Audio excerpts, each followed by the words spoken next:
but I'm not going to put anything on the screen. Okay. And I have, what's that one I have? That's the only one. Oh, the Confederate Monument. The Confederate Monument. I think I'm going to just talk about it. Okay. All right, cool. All right, we're ready to go. We're live. We're live, Mr. Coda. Good evening, ladies and gentlemen. At the time, I would like to call to order our November monthly Board of Supervisors meeting. Ms. Johnson, after we do the Pledge of Allegiance, I do want to do an interruption on the agenda, please, okay? At this time, I would like to do the Pledge of Allegiance. I pledge allegiance to the flag of the United States of America and to the republic for which it stands, one nation, under God, indivisible, with liberty and justice for all. Gentlemen, before we adopt the agenda, I have going through my emails this week. I have uncovered some information that I need to share with you all in executive session under personnel. So I would like to call for a very short executive session. Mr. Boyd, I would like for you to attend with us. I apologize to everyone in virtual land and also here, but we will be back in about 10 minutes, if that long. Ms. Johnson, gentlemen, I need a motion for executive session on the personnel really quick. So move, Mr. Chairman. Any discussion on Mr. Smith's motion? Your vote, Mr. Smith? Aye. Mr. Black? And my vote is aye. Thank you.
We are still live, is that correct?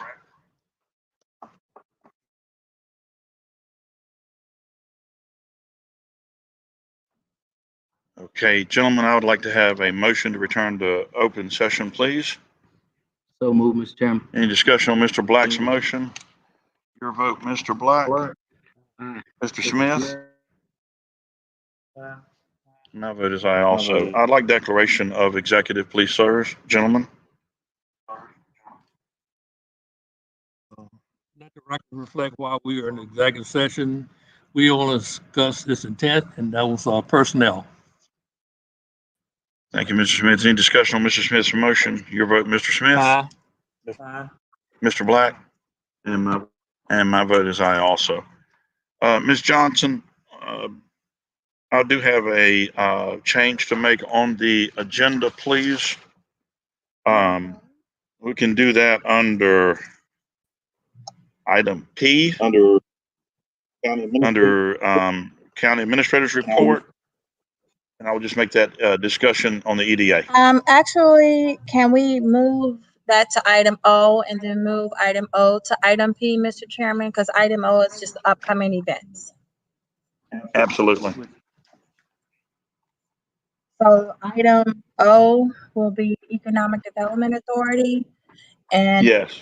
item P will be upcoming events. If I can have a motion, gentlemen, on the adoption of the agenda with those changes. Motion for approval, change, Mr. Chairman. Motion for approval, change, Mr. Chairman. Any discussion on Mr. Smith's motion? Your vote, Mr. Smith? And Mr. Black? And my vote is aye. We did certify, correct? We did certify, we came back, okay. Yes, we did.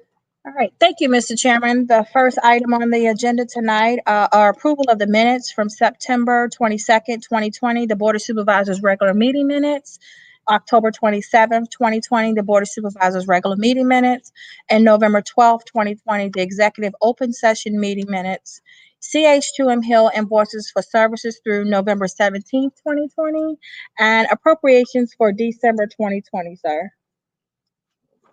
Moment, I think I have a couple of things on the minutes, as usual.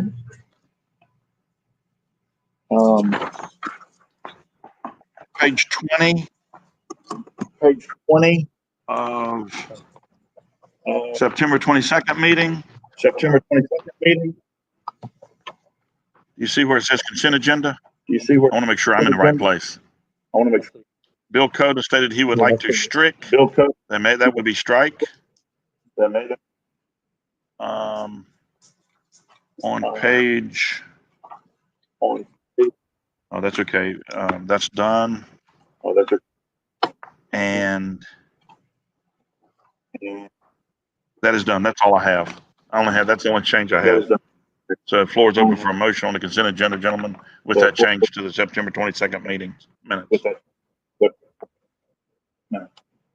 Motion to approve the consent agenda with correction. All right, any discussion on Mr. Smith's motion? Your vote, Mr. Smith. Your vote, Mr. Smith. Mr. Black. And my vote is aye. Ms. Johnson.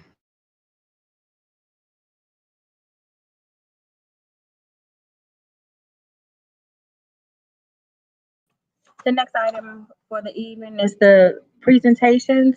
Item D is the VDOT monthly report, Mr. Chairman. Due to COVID guidelines that employees have received from the Virginia Department of Transportation, Mr. Marshall Wynn could not join us this evening. However, you do have your reports in your packets for your review, as well as if there are any constituents online or who are in the audience that has some questions, comments, concerns that they would like to report to VDOT. I have staff tonight that's capturing those comments, and we can forward them on to VDOT or Mr. Wynn for investigation, Mr. Chairman. Thank you, Ms. Johnson. I think there are copies of the VDOT report on the back table. Is that correct? Mr. Johnson, could you just see if we have copies? If not, if there's anyone in the audience that would like to have a copy of the VDOT report? Mr. Chairman, if I may, we don't distribute the VDOT report. We just distribute the agenda and minutes from last month's meeting. That's fine. If anyone would like a VDOT report, please contact Miranda in Ms. Johnson's office, and she'll be more than happy to get you a copy of that report. Is there anyone in the audience that have any questions or whatnot, comments for the VDOT rep? We're going to act like that he's normally, like he's here. Stand and just state your name, sir. Route 632 has a major hole in the center of the road that needs to be filled. And there's also a couple of smaller. All right, thank you, Mr. Hayes. Anyone else? And if anyone in virtual land has any comments or questions, they can go ahead and post those. Miranda, we'll pick those up and get them to the VDOT rep. Ms. Johnson. Thank you, Mr. Chairman.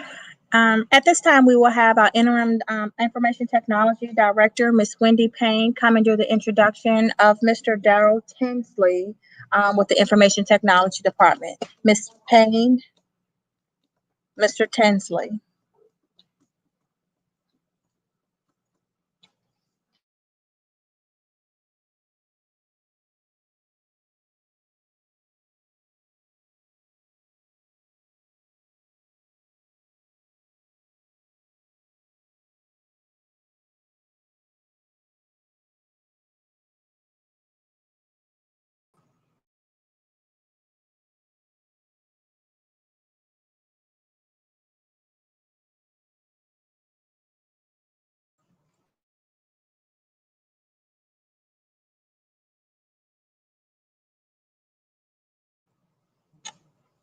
Say something now. Oh, there we go. Yeah. Good evening, Chairman, board members, County Administrator, citizens of Charles City. My name is Wendy Payne. I'm the interim director here. Excuse me, Ms. Payne, if you could look into the camera for those in virtual. Good evening, Chairman, Board of Supervisors, members, County Administrator, citizens of Charles City. My name is Wendy Payne. I'm the interim director here in information technology. And I'm here to introduce a new employee here, Darrell Tinsley. Darrell is coming here from Department of Motor Vehicle and Wells Fargo. So I would like to welcome him aboard, and I'm in desperate need of having him. And thank you guys for allowing us to be here. Mr. Tinsley, would you like to have anything to say to the board? I would like to thank the Board of Supervisors as well as the County Administrator for allowing me the opportunity to be part of the human family. Thank you. Thank you, Mr. Tinsley. Next, Mr. Chairman, we have me. So, Michael, if I could get you to pull away from your computer for a moment and come up to the podium. His name, Michael. I'm going to get ready to that in one moment, Mr. Chairman. Just be patient.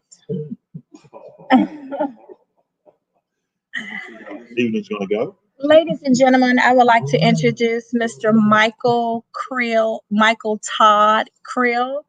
He goes by Todd, so he's not confused for his father. Okay, so his name is Michael, but he goes by Todd, so that's his name. We're going to reference him as Todd Creel, okay? He graduated from Hopewell High School in 2006. Todd comes to us from the nonprofit sector over at the YMCA of Greater Richmond to continue serving the community. In his free time, Todd runs his own business as a voice actor, narrator, audiobooks, recording radio commercials, and corporate whiteboards. He lived in Richmond City for 6 years and now resides in Prince George County. So he brings a blend of urban and rural experience with him to the team, and he's been here all of 2 days, and we've already put him to work, and we have a lot of great technology, podcasts, and media projects that we have Todd, so he's hitting the ground and running. So we want to welcome Mr. Creel, and Mr. Creel, if you have anything that you would like to say to the board at this time, please feel free. Oh, it's muted. Thank you for the opportunity to show my stuff. Mr. Creel, normally people will, give like a little bit of a speech or something, and that's what we were expecting from you this evening. I'm a man of few words. Welcome aboard, Mr. Creel. And if I may reference, Mr. Krill will be at the front desk. So ladies and gentlemen, if you come into the building and you see a new smiling face, he will be our receptionist at the front desk, and we're happy to have him as a part of our team. Next, we will have Mr. Jimmy Johnson, who's also introduced, and not a new employee, but an employee who has been very versatile here in Charles City County. And Mr. Johnson has been begging and pleading for a new administrative assistant. And I can tell you, we've seen the changes in his department. We always say behind a great man is a better woman. So we're going to have Mr. Johnson introduce Mrs. Rachel Greenhouse.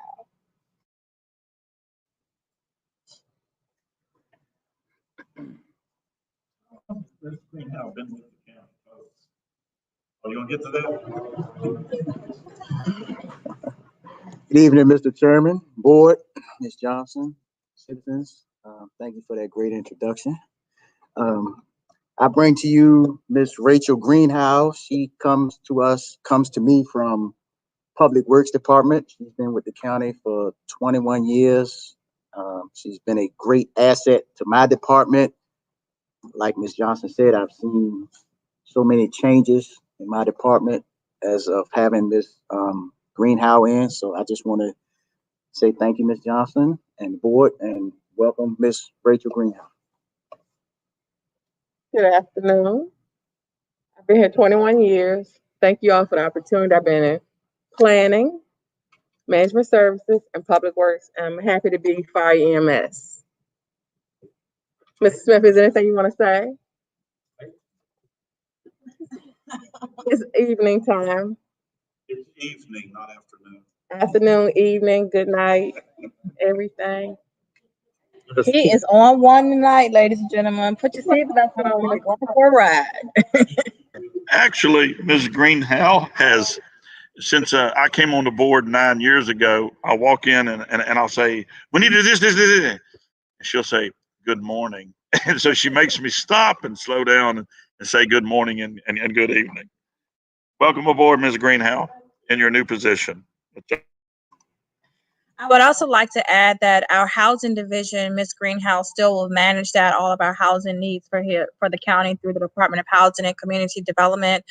You gentlemen, I know Mr. Coda and Mr. Smith will know from years, we've had community development block grants that Ms. Greenhouse has managed, and that's something that not recently since you've been on the board, Mr. Black, but she still manages the housing division for the county. So she carries two roles, and so I'm excited to help expand our fire EMS services.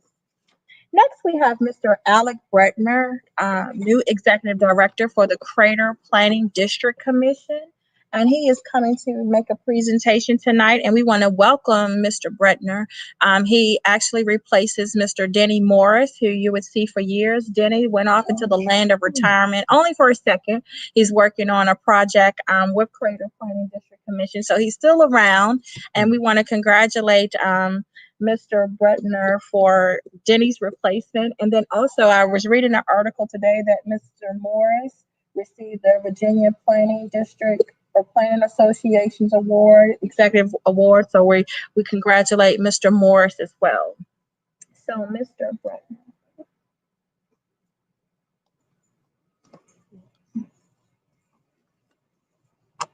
Good evening, Mr. Chairman, members of the board. I thank you for the opportunity to come appear before you tonight and speak.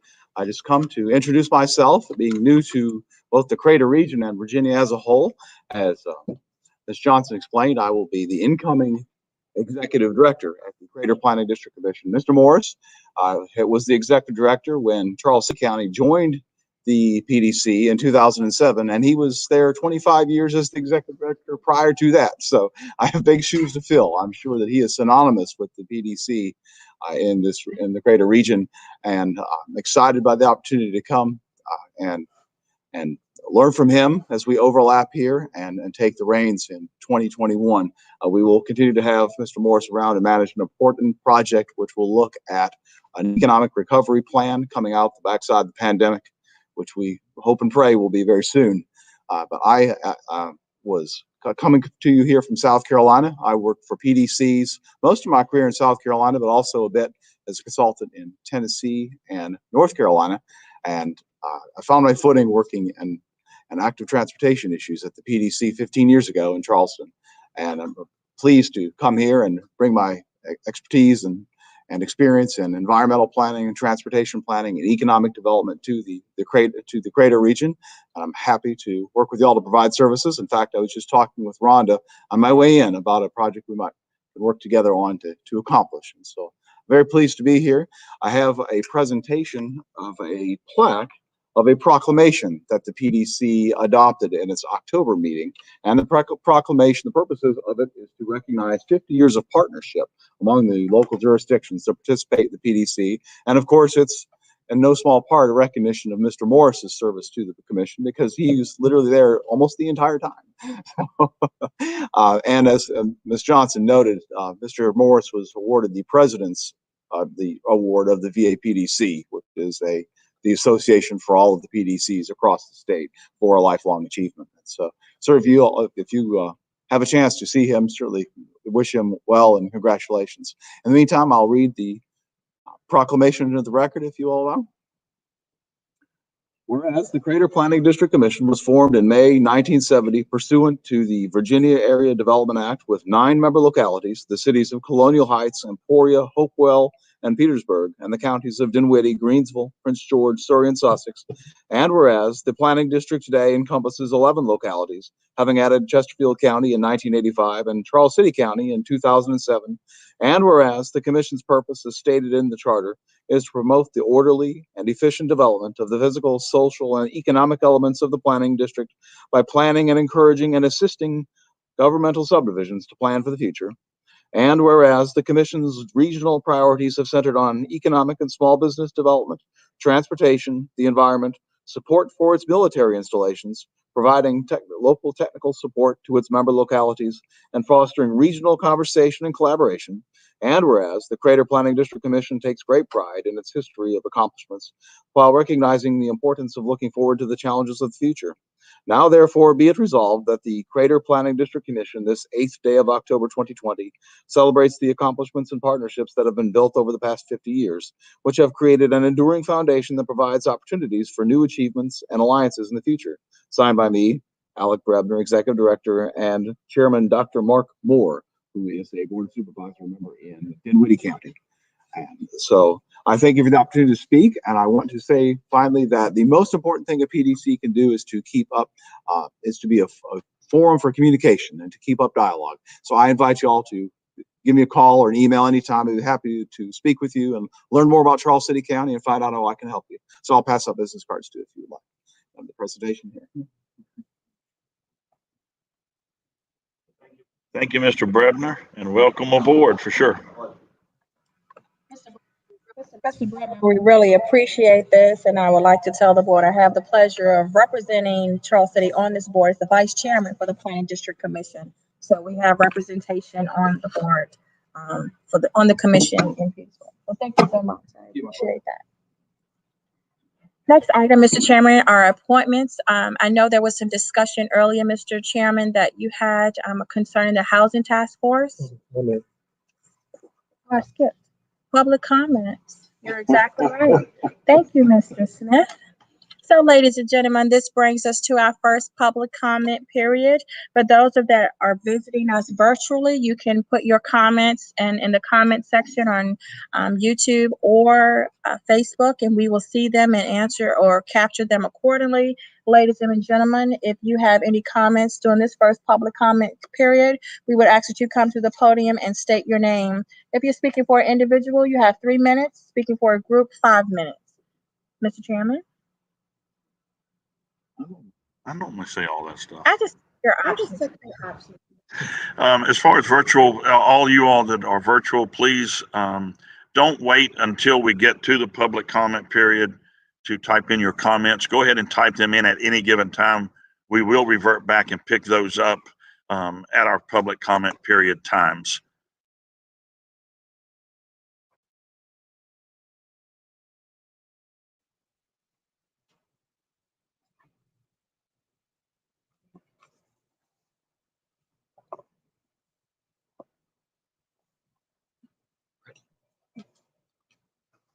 Board of Supervisors, Ms. Johnson, citizens.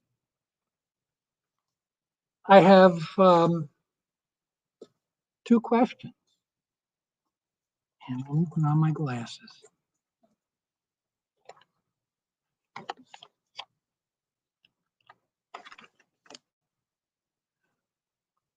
By what authority does a Charles City employee have the right to enter a citizen's property and conduct a search without a search warrant?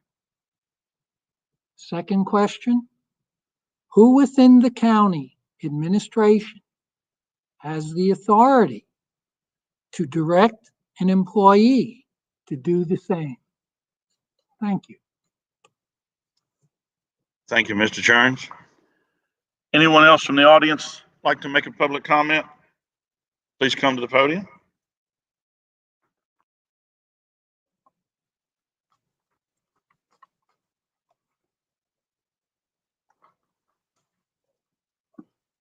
Mr. Chairman, Board of Supervisors,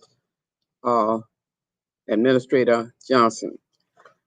My name is Eleanor Robinson, 17511 John Tyler Memorial Highway here in the county. I just want to thank the board along with Mr. Johnson on my request last month. It was really fast, and I thank you so much. My request was to have the COVID testing in the county. It had been here twice, and it only went to Samaria. And the citizen knew about it the next morning, which they sent a robocall at 4 o'clock, and it was at Samaria the following morning, I believe at 9, both times. And I felt that it wasn't fair to the citizens of the county. So I came to you all asking you if you all could get them to come into the county, and I would do what I had to do to help you out if it was necessary. But Mr. Johnson took the helm and run with it, and they did come to the county on November 12th, and it was a great response. And again on yesterday, the 22nd. As I understand, it was great that day too. And he tells me this evening they will be coming back in the county on December 9th, I believe, at the same time. Thank you so much. I knew Charles City had to need the service that they got because I had heard that the virus was running rapid in the county. And I felt that same way other counties had it to come and they had expedition time to get ready. We could do the same thing, even though we're small, but we're not lost out here. Thank you so much. Anyone else from the audience like to address the board? All right, Ms. Johnson, do we have anything on virtual land? I don't see anything. All right, at this time, I will close the public comment period. Ms. Johnson, that takes us to our appointments now. Yes, so Mr. Chairman, this brings us to an appointment period. If you gentlemen have any appointments for any boards of commissions tonight, you guys can make your motions accordingly for each district. I know that Mr. Coda had received inquiries from Mr. Crawley concerning the housing task force. And so Mr. Coda, would you like to share that information at this time, or would you prefer that I do that, sir? Go right ahead. You're doing such a good job. Well, thank you. So Mr. Well, I guess I'll entertain if you guys have any other appointments first. Mr. Coda, you want to ask your colleague? Do they have any other appointments? Gentlemen, do you have any appointments? Gentlemen, do you have any appointments? Okay. We do not have any appointments, Ms. Johnson.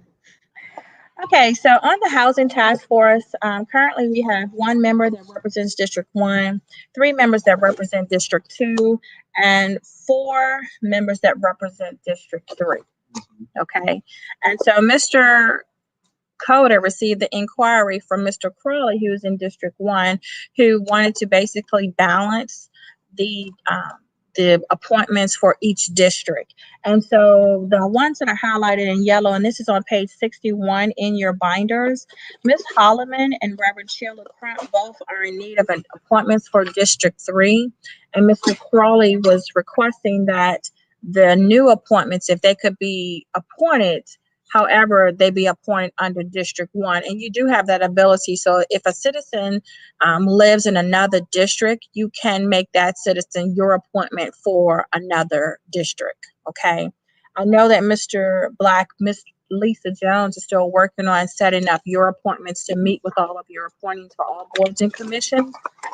But she contacted Ms. Holloman and Reverend Sheila Crunch, who's currently both are still participating in the Housing Task Force meetings, and both are interested in being reappointed. So I wasn't sure if you wanted to wait to have your meetings to do your reappointments, or you wanted to actually reappoint them. And Mr. Smith, would you agree with those two individuals representing District 1 if that's Mr. Black's pleasure, or would you have other individuals that you would like to see represent your district?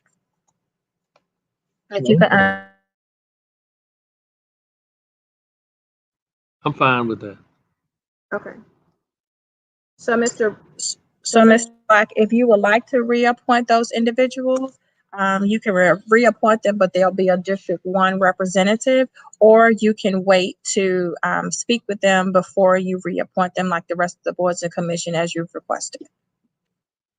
Yes, I've spoken with Reverend Sheila Crump. I will reappoint her, but Mrs. Holloman, I need to speak with her once again. And if it's okay with Mr. Smith, to take that spot to represent your district, then yes, I will reappoint her after I speak with her. So. Okay, so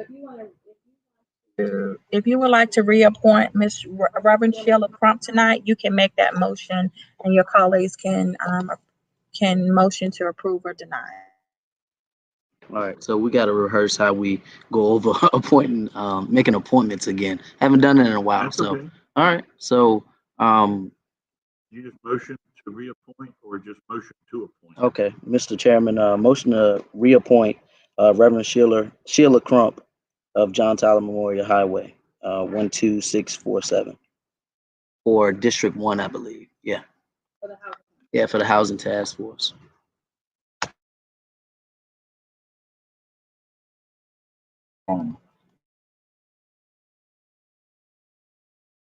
Correct me if I'm wrong. Mr. Boyd, he's making a motion to appoint someone for his district. Shouldn't he make the motion? Even though the individual doesn't live in his district, doesn't matter. He needs to make the motion for his district, correct?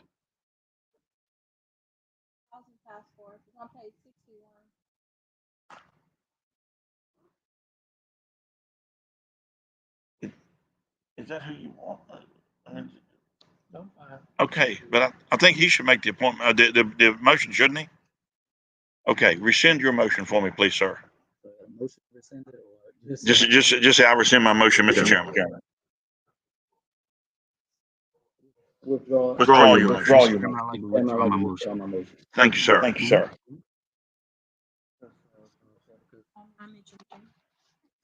That was a good motion. One of my best. Say it next time.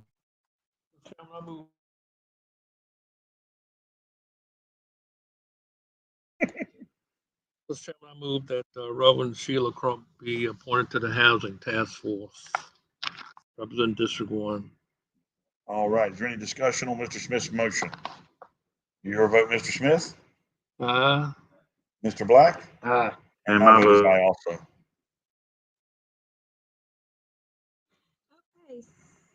Ms. Johnson? And I guess Dr. Russell, we need, on the James River Advisory Board Council, we have Denise Williams on that expired in 19. Is that something that needs to be, not now, not tonight, but something that we need to look at going maybe next month or whatever?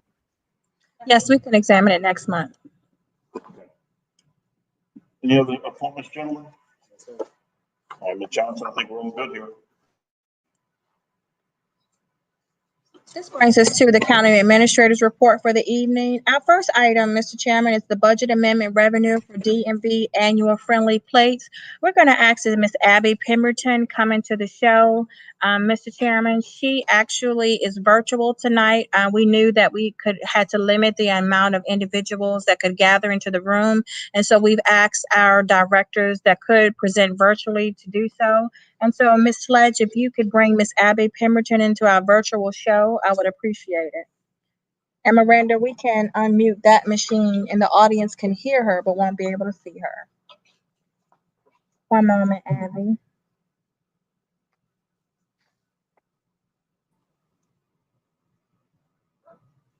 Good evening. Can you hear me? Good evening, Mr. Chairman, members of the board, Ms. Johnson. Each year, tell me if I'm too loud.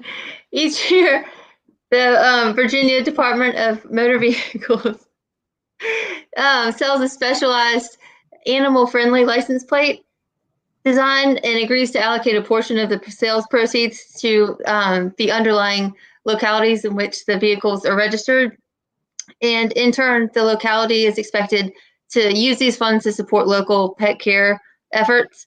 And specifically, Charles City we're scheduled to receive $135 from this DMV program, which, while it doesn't sound like a huge amount, we are still required to ask for your approval for acceptance of these funds and for authorization to amend the current FY21 operating budget to reflect this revenue. So to keep things short and sweet, it's my recommendation to you tonight that that this request be approved as submitted, but I will entertain any questions you may have at this time. Gentlemen, if you don't have any questions for us, open for a motion on the $135.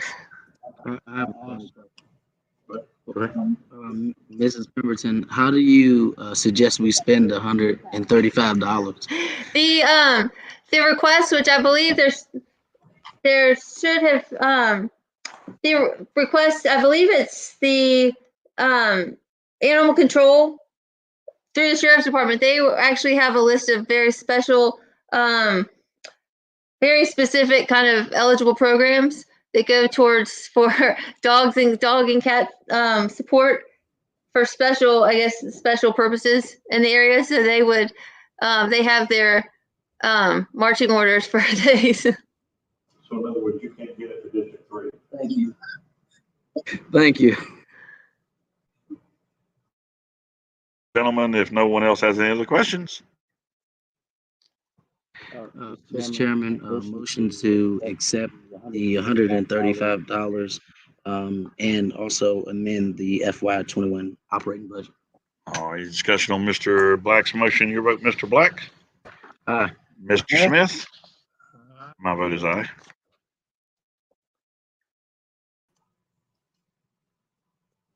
Ms. Pemberton, thank you so much for joining us virtually. Have a happy Thanksgiving.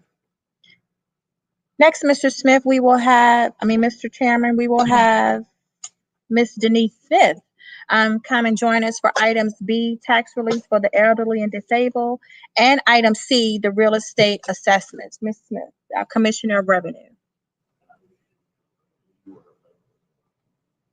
I'm just preparing myself for when the chairmanship possibly changes over.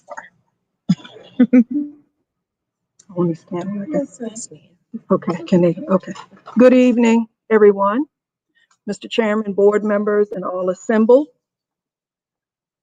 I am coming to you this evening to request that the board consider revising our tax relief for the elderly and disabled program, part of Article 5 of the County Code. Due to the COVID pandemic, I'm requesting that to change the ordinance, the filing exemption requirement. I'm requesting that the board adopt a 3-year cycle filing requirement with an annual certification by the taxpayer. This is allowed in the code section 58.1-3213. I'm going to explain why I'm requesting this change. Typically, a taxpayer, senior citizens and disabled persons, must provide documentation on an annual basis. They must come in the office and take their oath before a notary each year. Most of the time, their income and their net worth is within the same categories, which would not change their percentage of exemption. But the ordinance requires that they come in. Since they're the vulnerable population, the senior citizens and disabled persons, I'm requesting that change. On occasion, it has created such a hardship that some people have missed their exemption. Someone last year had a family member that was very ill. They could not make it in the office. They did not ask me to come to their home, so they missed the exemption, which created a hardship. Another portion that I would like to get changed is to remove the notary oath requirement on both the full application and the annual certification. The code does not require the oath by the notary, but we've always had it on the application. I'm requesting that that be removed due to the increased physical contact. The third request is to increase the maximum annual exemption from $1,000 to $1,500. The upcoming general reassessment typically increases the assessment of the properties.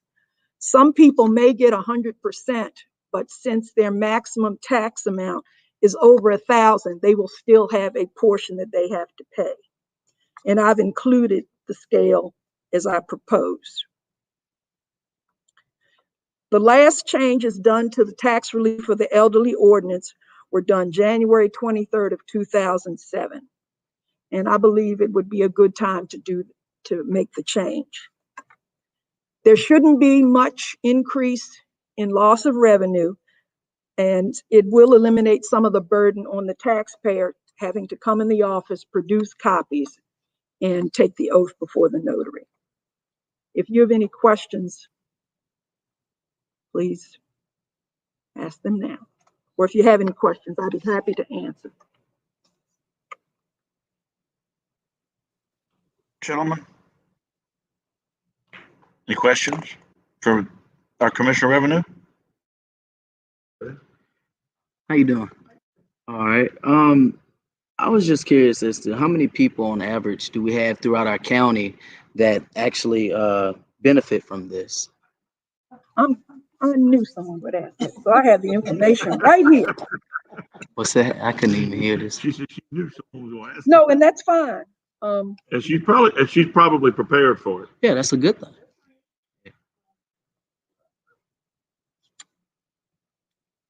In the current fiscal year 2020, we had 165 elderly. We had 52 disabled. And the total amount of tax relief they received was $124,683.46. And I also have last year's figures. Less than $1,000 a piece. Last year we had 171 elderly and 51 disabled, total of 222. And the amount of relief was $124,901.76. So it was still kind of within the same realm. Really wasn't a lot of difference. And from my understanding, it says for only a 3-year cycle. Do the complete application on your initial try. And then you can sign a statement saying that your income and everything is basically the same. And that's the annual certification. So they can send that through the mail, they can fax it, they can email it. It will not require them to come in the office and produce the documentation.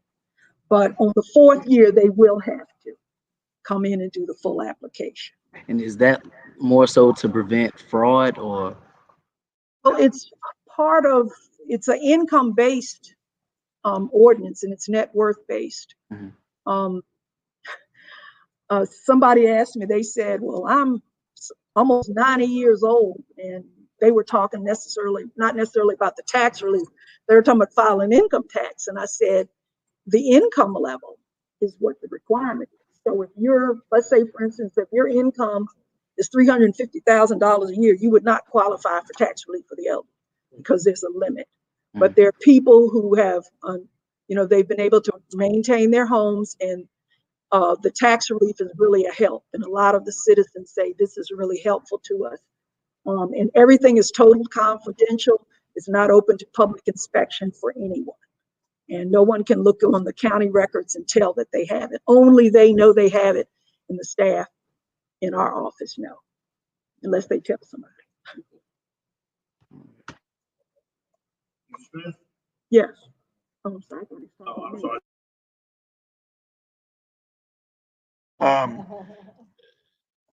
Ms. Burrell Smith,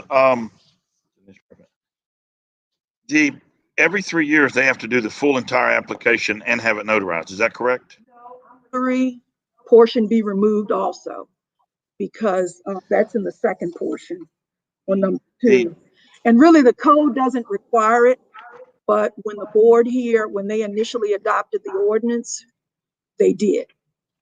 So the only concern that I have with this is the removal of the notary somewhere along the 3-year period.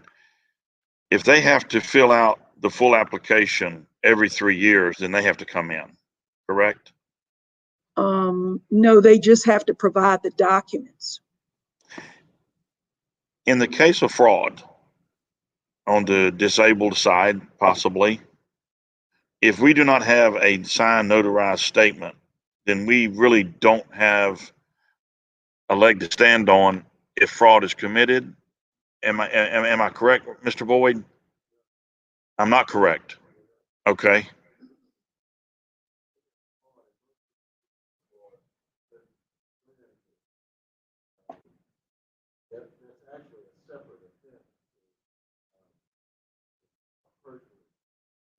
If they notarize fraud, then it's a separate offense.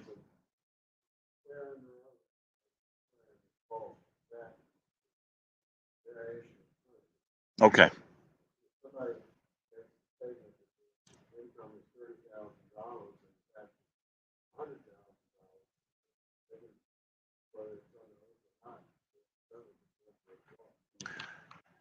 Can you divulge with us what the highest recipient dollar-wise is?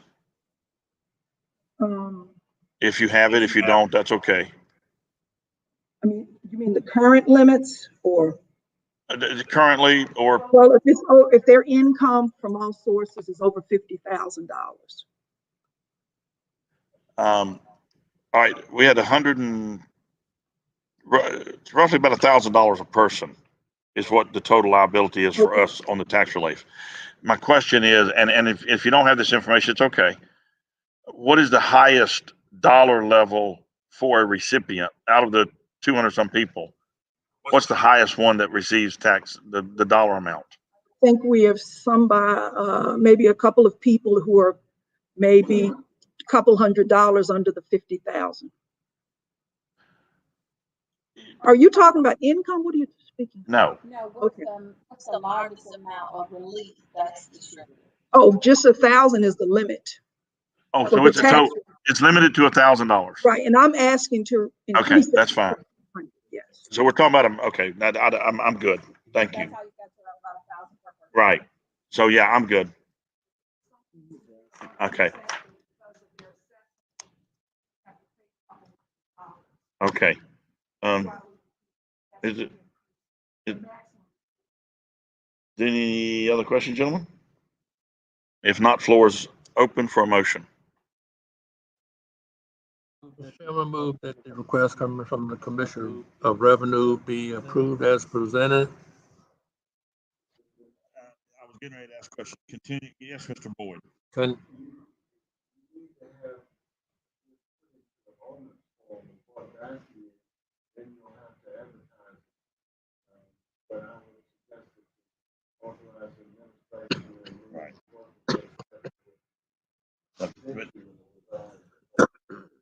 Withdraw your motion, please, Mr. Smith. Yes, sir. Hold on 1 second. So what do I need to do? Just withdraw your motion. I withdraw motion, Mr. Chairman. Thank you, Mr. Smith. Mr. Black, you have a question? Yes, Ms. Smith, is this something that you're emphasizing now due to COVID to help our citizens out? And so should this be something that we focus on as a temporary thing? Or should we look to keep this in to policy from now on?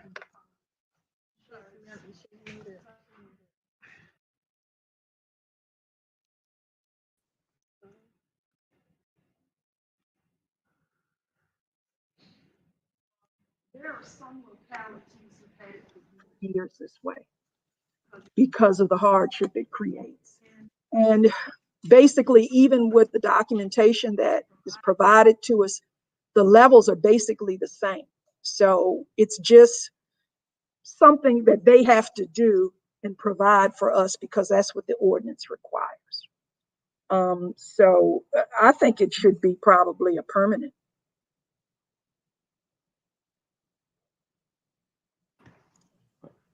Go ahead.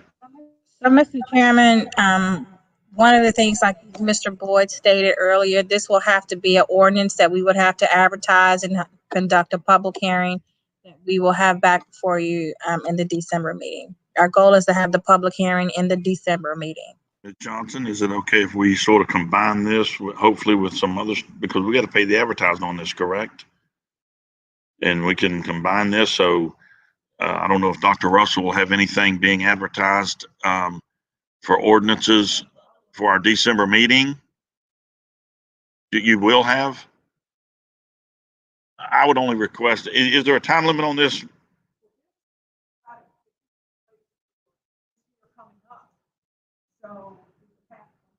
So when would we need to have it in place, Mrs. Johnson?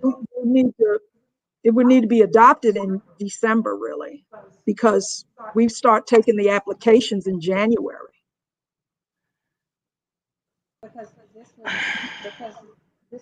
This will go into effect July 1, or January 1. January 1. I wish we'd have done this earlier so we could have piggybacked on the advertising. What does it cost us to advertise for an ordinance revision? Is it $800? No, we actually advertise in the Chronicle. We don't have to advertise. Perfect. Majority of our ordinances That's are right. done now in the Chronicle. Chronicle is a weekly publication, so it's less expensive than the We're good. dispatch. Then So items will be advertised together, item B, and if you approve item C, they both will be advertised together. She's gonna present item C next, but you have to make a motion to go where you can put it into the advertise, correct? Or would you just give me a directive, Mr. Boyd? Huh?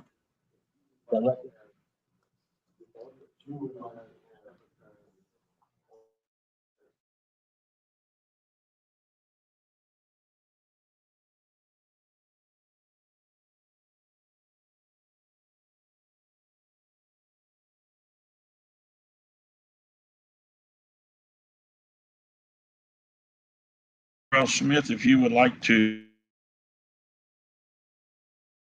Is that good with you, Ms. Johnson? Okay. Good evening again, Denise Smith, Commissioner of Revenue. I'm also requesting that the board consider another change to a county ordinance. It concerns the assessment date of real estate. The code section 58.1-3011 allows the use of the assessment date of July the 1st of each year. When the Board of Supervisors adopted the fiscal year cycle for the billing of real estate in 2015, it was considered to change it to July the 1st, but they decided we would wait and see how things progressed and how it would work, keeping it at January 1. I realize now that July the 1st is better because if a person sells their property in February of a year, it will not be changed until December the 5th of the following year. So it's like an 18-month cycle. It causes a lot of confusion for the property owners, for the title clerks, and anybody doing anything with the property. Matter of fact, I got a call today from a gentleman and said he sold his property in March. Why did he still have a bill for it? But this ordinance would change that. So it's not just assessment, it's the transfer date as well. I spoke with 2 localities that are on a fiscal billing cycle of real estate, just like we are. And I asked them, I said, well, why did you change it? They said, so it would more closely align with the billing cycle, the assessment cycle of July the 1st. So that's my second request. Did you all have any questions? I want to address something really quick before we move any further on this. Mr. Boyd, when Mr. Miles was on this board, all right, well, let me back up and ask another question. If we change the effective date of the assessment to July 1, then that means that the first half of real estate taxes is going to reflect the new rate. Is that correct or not? Or am I wrong, Mrs. Johnson?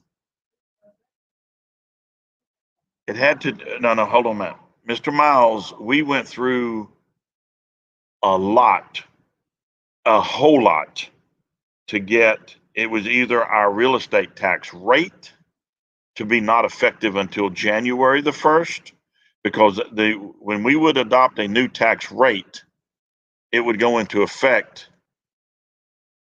6 months early. And the tax, and you remember, this was a big to-do that we had constituents hollering about this all over, and we went through an act of Congress to change that thing. I want to make sure this is not going to affect that. So you're on board with what I'm talking about. Okay, good enough. It's not affected at all. This is if Just want to make sure. if a person purchased the property, or they actually will pay their real estate bills earlier than having to before it goes to the Mr. cycle. Boyd says I'm good, then I'm good. And if I'm not, then I can blame it on him. Okay. Any questions on this? Okay, then I need a motion for item B and C to revise the ordinances as presented by our Commissioner of Revenue. Mr. Chairman. Thank you, Mr. Smith. Any discussion on Mr. Smith's motion? Your vote, Mr. Smith? Smith? Mr. Black? Mr. Black? My vote is aye. Excuse me, Ms. Burrell Smith, if you'll hang on just a second. I just want to make a comment. Yeah. So we got plenty of time to advertise and all that. You don't have anything else to present tonight, is that correct? Okay. I would like to just say thank you. As one board member, you have always pulled through. I know one time I asked you for information in the midnight hour, and you worked until almost the exact midnight hour to get me the information. And today I was retrieving information that I received from you way back whenever on the Merchants Capital Review. And I just wanted to say thank you for your hard work and all, because every single time I've ever asked you for information, you've always gone above and beyond to provide it. And I just wanted to thank you for that. And that's all I have. Ms. Johnson. Thank you, Mr. Chairman. The next item is the holiday pay. We have Ms. Thalia Boyne, who is also with us virtually tonight. Ms. Sledge, if you could let Ms. Boyne into the live show, and then so that audience can hear. Mr. Cody, if I could have.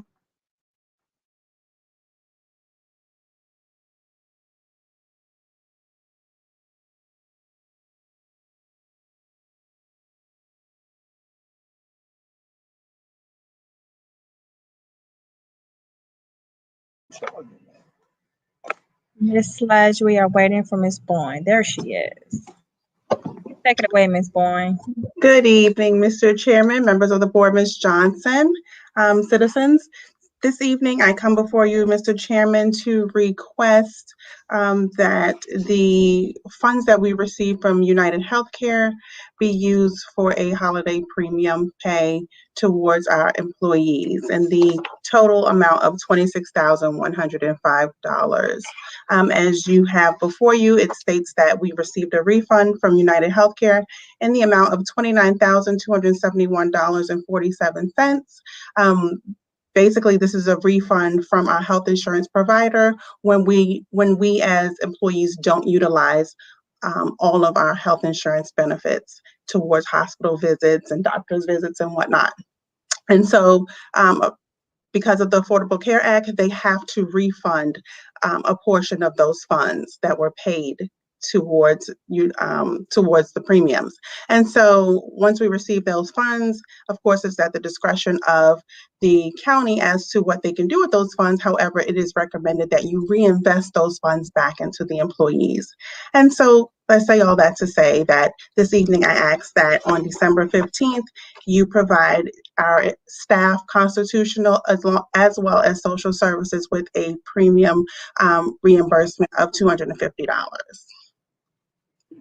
Ms. Johnson, aren't you looking for $25,000 to buy that property down there on Rhino?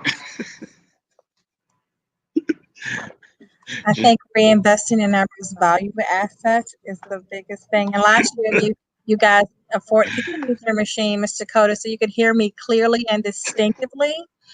Last year, you all afforded us the opportunity, and we were able to give employees $500. And again, this is the portion that they put into the health insurance that we get back from our healthcare providers. So it's no funds that's coming out of the general fund. It's all what's put in that we did not use. So this year, we did have a few employees that had some large medical bills, so we weren't able to get back as much as we did last year.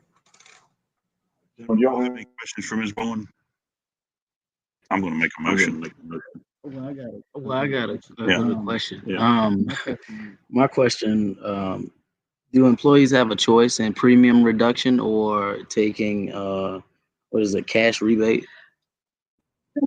Or, and is it more beneficial to do the cash rebate as opposed to the premium reduction, which is better? So it's more beneficial to do the cash rebate because that plan year is over. So our plan year goes from November to October, and so this is the rebate after our plan from last year is over. So this year we don't ever want to do that because we may switch healthcare providers, and so we just can't take money from one healthcare provider and give a rebate to another. So it's just best to just give it back to the employees, in our opinion. And it's Christmas time, and it's a way that we can give them something without coming out of the general fund because it's the funds that they put in.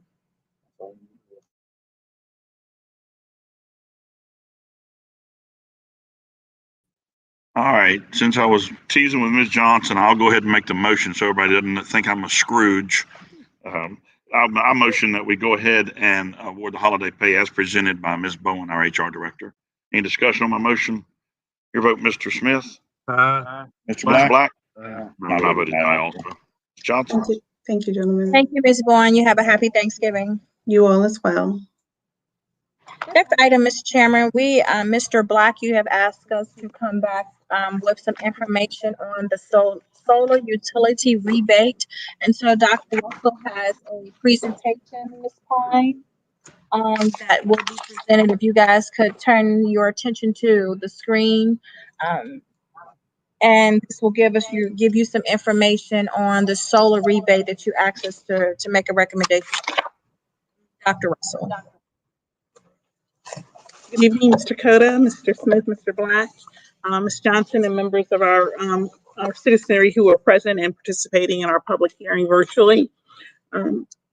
Members of our Board of Supervisors, we previously advised you that the Code of Virginia does provide an option for counties and cities to partially exempt solar energy equipment from local property taxes.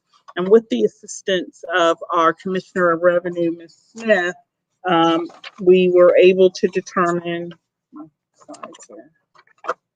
sorry, I apologize,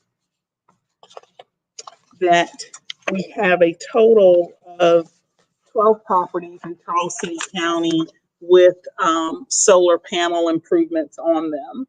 And of those 12 properties, the total value of properties with those improvements, the total value of those improvements are $54,500. And so the average value is $9,083. Believe it was at your last meeting or sometime earlier this fall, you wanted some specific information about what the potential fiscal impact of providing a solar panel rebate would be in Charles City County. And so we looked at some information in our neighboring communities. Would you advance to the next slide for me, please? In our neighboring communities, Surrey County, New Kent County, Prince George County, King and Queen County. And what we found is that in our neighboring communities, while many are considering a solar panel rebate, at this point in time, none have approved or adopted an ordinance providing such a rebate. Would you advance to our next slide? So none of our neighboring localities nor any of the counties in District 19 currently offer a solar utility rebate. And what we were able to determine based on the value of $54,500, if we in Charles City County provided a 20% rebate, the current fiscal impact would be $10,800. If we were to extrapolate that data to just a quarter, 25% of our total housing units in Charles City County, what we are estimating is that, and that's based on the average value of it was a little bit over $9,000, we'd have a fiscal impact of $1.4 million in tax revenue that we would be foregone in Charles City County. And so approval of rebate does set a precedent to favorably consider future requests for rebates for additional incentives for both real and personal property. And at this time, it's your administration's opinion that you would not approve or you would deny a rebate for solar panel improvements. While that is our recommendation, we serve at your pleasure, and we will move forward at the direction that you advise. And so if it is the pleasure of the board that you, or that we prepare an ordinance, an amendment to the Charles City County Code of Ordinance to provide for such a rebate, we are prepared to do so.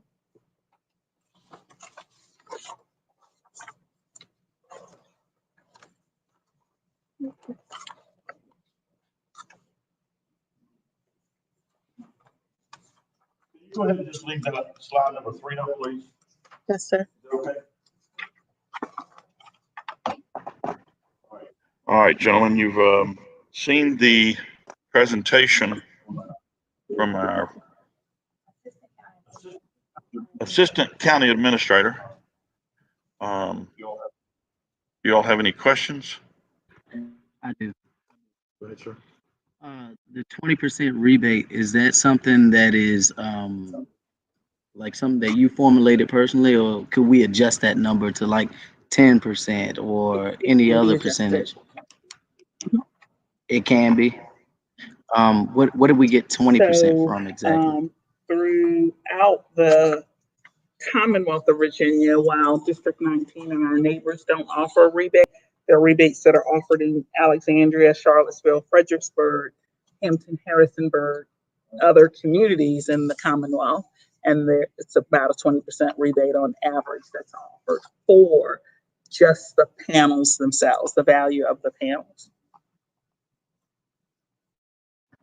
My only thing with this ordeal is if we could even, I want to encourage more people to use renewable energy. And I think that'll attract a lot of different people to this community, because that's something we need, new ideas, innovation. And I believe as technology has become more available and it's becoming more cheaper as the years go on, I would like to be the county that spearheads and lead the pack with a rebate that's less than 20% at this time. I know other members of my board, they may not agree with that. And I don't agree with 20% for this locality, but I just figured we'd have a better number, some more suitable for our community. You know, not estimating to be what $1.4 million improvement value. That's just my thoughts on it. I'm more so for renewable energy. I wish I could know the numbers for a 5% rebate. I mean, you could just send that to me. I don't know if you all want that, but I would like that. You can figure that. She can figure that while we're doing other discussion. Okay, yeah, that'd be great. Just I'd like to see that. That's all I had on.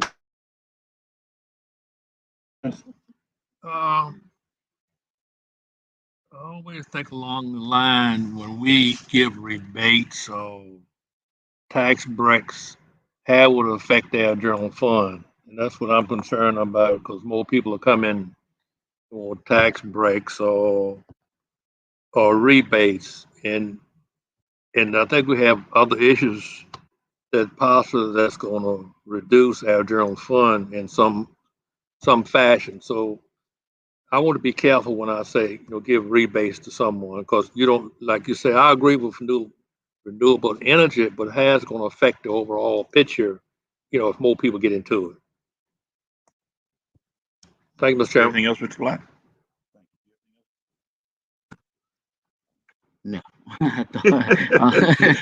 But no, I was just more focused, like I said, future generations. That's all. I would ask that the Commissioner of Revenue, Denise Burrell Smith, could you please come back to the podium for just a moment, please? Because there's a lot of moving parts to this that I want to make sure that we identify.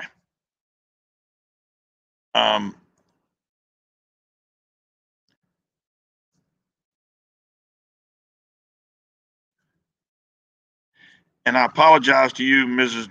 Burrell Smith, because I did not give you a call to let you know some of these questions I was going to ask. So if I ask you a question that you can't answer, it's quite all right with the board, or with me anyway. Huh? Oh, yeah. Yeah. You about to answer the question? Go ahead.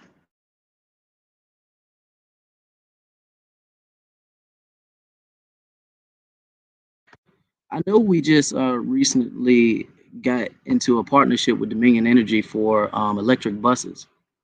Mm-hmm. We need to continue that trend, I think. We need to continue that trend of carbon-free energy and emissions. So I just want you all to know that we already endorse that. So you all should consider moving forward with something like this. But like I said, to a lesser degree when it comes to the rebate. But go ahead. Well, I mean, I think Charles City as a whole has exhibited by the decisions made by this board prior to you getting on the board. And I'm sure we're going to be faced with many more decisions coming forth. We've committed 2,200 acres over 106 to solar farm. So I think that the message that the board is sending is that we are definitely in support of clean energy, renewable energy. But as Mr. Smith pointed out, once you start, sometimes you open up a can of worms, and I'll give you an example. Wyandotte, they came and requested property tax exemption because they are a nonprofit owned by the Archaeological Society of Virginia. And this board granted them, once they did some boundary line adjustments and whatnot, real estate tax abatement incentive or whatever. Within less than 2 weeks, we had a letter from another plantation on our desks asking for tax incentives. So once you start, you're going to open up a can of worms for every renewable energy saving. There's going to be a lot of people asking for tax incentives if the board approves it. Ms. Burrell Smith, correct me if I'm wrong. Not all residential solar panels are being taxed in this county now, because if you're not required to get a building permit if you install solar panels on a detached garage. But you are required, and Ms. Dr. Russell, you can jump in on this. I think we've had this conversation. You are required to acquire a building permit when you put them on the roof of your home. And that's what kicks it into being taxed in the first place, is the building permit. Am I correct?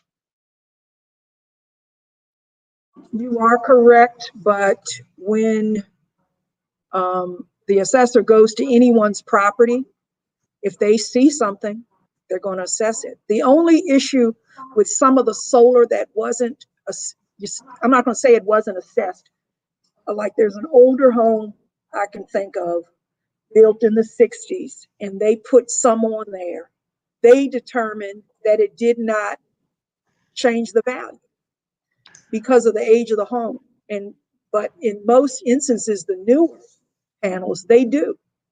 In some of the places, a couple of places they did not consider it to change the value because they were real old panels on older properties, and there was no change of value. The only way that solar panels can be kicked in to be taxed, though, is through the acquisition of a building permit to install them, correct? Because you have no way of knowing, or anyone, and if the assessor doesn't even get out of his truck, which is one complaint that I had about our assessors that we had during our kickoff meeting, so then those panels that are installed in residences are not being taxed as we sit here today. Is that correct? As I stated, Mr. Cota, you go to anyone's property, if you go to their property to check on a generator and you see they built a barn, you're not going to say, gee, I'm not going to assess that barn because he didn't get a permit. So well, the same thing goes for the solar panels. I mean, if they see it, they will. Okay, if they see it. So if they get out of the truck, If they get out of the truck and they see it, they will. They will. So at that point, you could add that in if it's assessed. That's then true. you would add that in to be a taxable item. Yes, it is. Okay. But as we sit here today, just to give the public some type of idea as the tax breaks that residential solar owners already enjoy prior to getting to us, they get about a 26% federal tax credit, which on an average of $15,000 equates out to about $3,900. Then they're saving quite a bit, as one person has reported, about $1,400 a year on their electric bill. So the savings that are already being enjoyed by the relatively, and I'm going to say relatively few, because you said how many households? 50? 12 households, because the average citizen, and I'm going to say the average because the median age is what, 47, 48 years old now.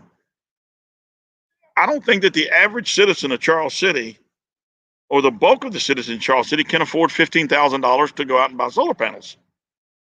And those that are able to do that are asking us to put the tax burden, technically, of these solar panels on the average citizen of Charles City, and I can't agree with that. Now, times are going to change, as you pointed out, Mr. Black, and they're going to change. They're changing every day.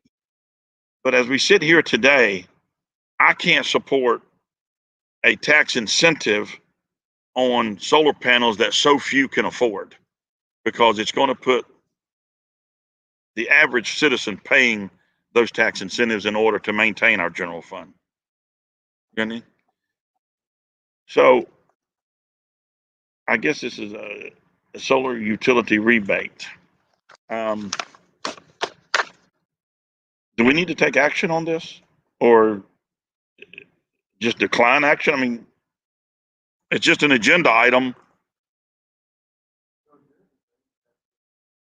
because that way it can always come back next year or the year after or whenever. So it's not a dead item. It's just not an item that we take action on at At this time, though, I will open the floor for a motion if anyone wants to make one. So, hold on, let me mute.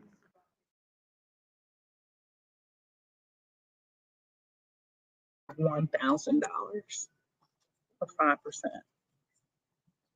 Approximately 341,000 would be the fiscal impact of a 5% rebate under the assumptions, a quarter of the housing stock at a value of $9,083.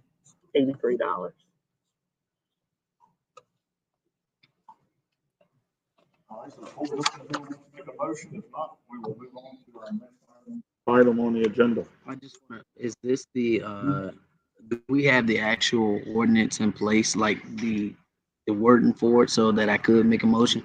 Although you may say nay or not, do we have the ordinance or what have you already? No, so the ordinance is not in place at this time. If you guys make a motion to approve, and then so from that point, we would have to, create the ordinance, advertise, and have a public hearing, just like we did with the items from the Commissioner of Revenue. So there still would be the advertising process just as any other ordinance change. So any ordinances, you have to go through a public hearing. Okay. So just like before, if you would like to put a motion on the floor for a motion for it to approve, to still approve the rebate, depending on how the vote goes. If you guys vote yay, then we would develop the language and have it for you, a public hearing for next.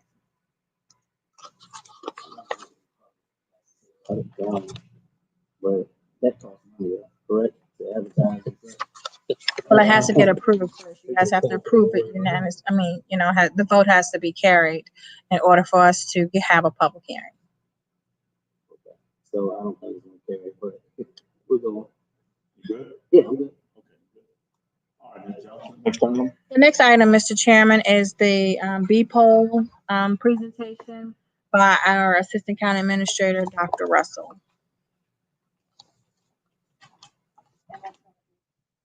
Gentlemen, if you could turn your attention to the screen for this presentation as well. Mr. Cody, if you could catch the light.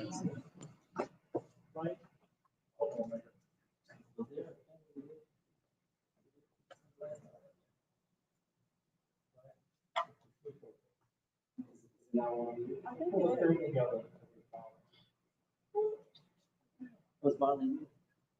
Oh. No, I was saying that there's a switch over here. I'll turn the switch on. But that goes to that switch. Right there, please,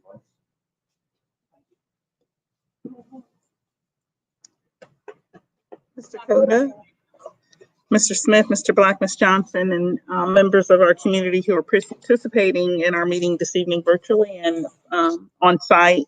I want to explain two graphics to you which were prepared to address questions raised by the board at our last presentation of a proposal to implement a B-poll tax in Charles City County.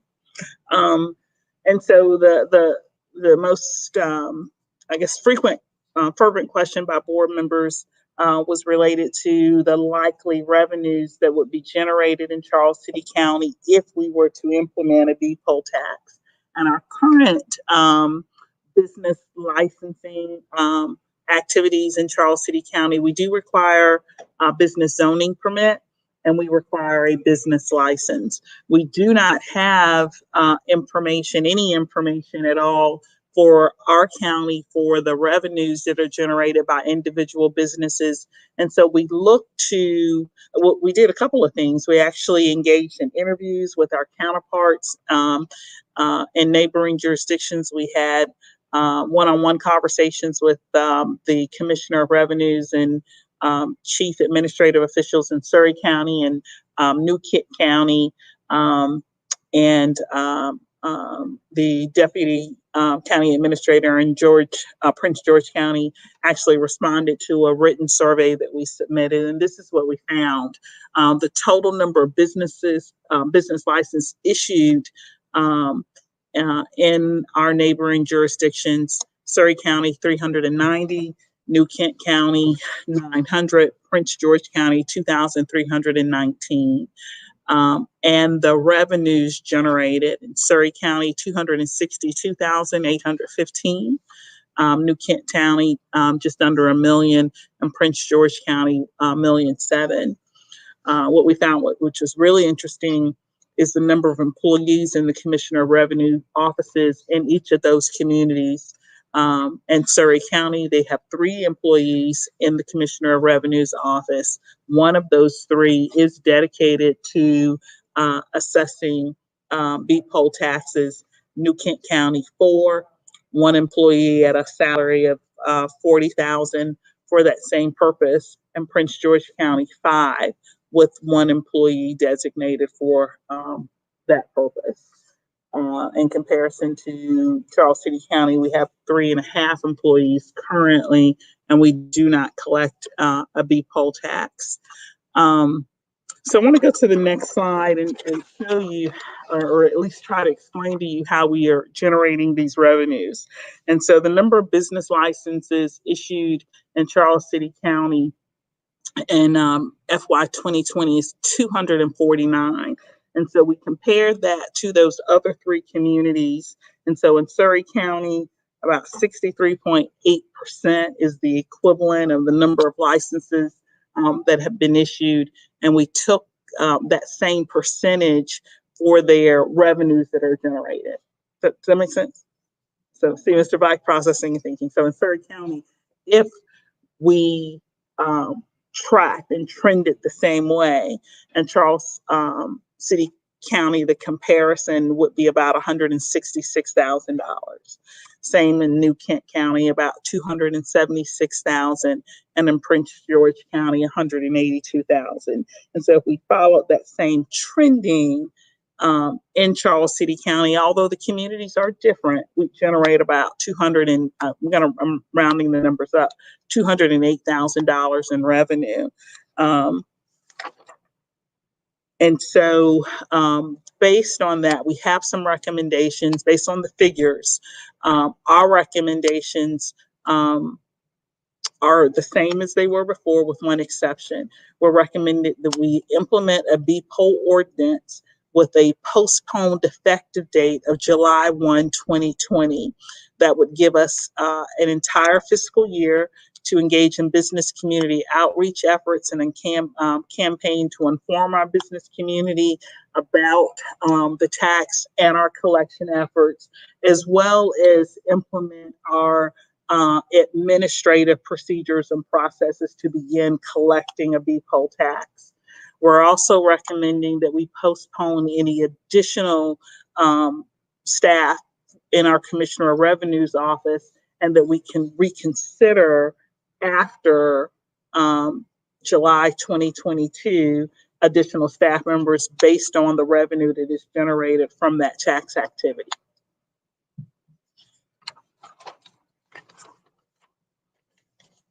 More than happy to answer any questions that you might have.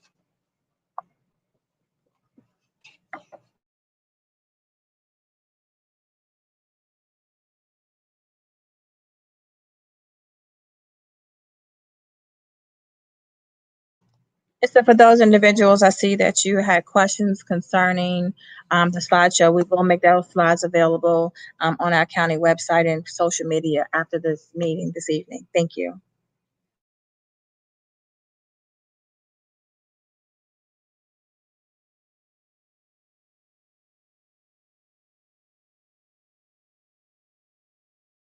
Gentlemen, do you all have any questions for the Assistant County Administrator?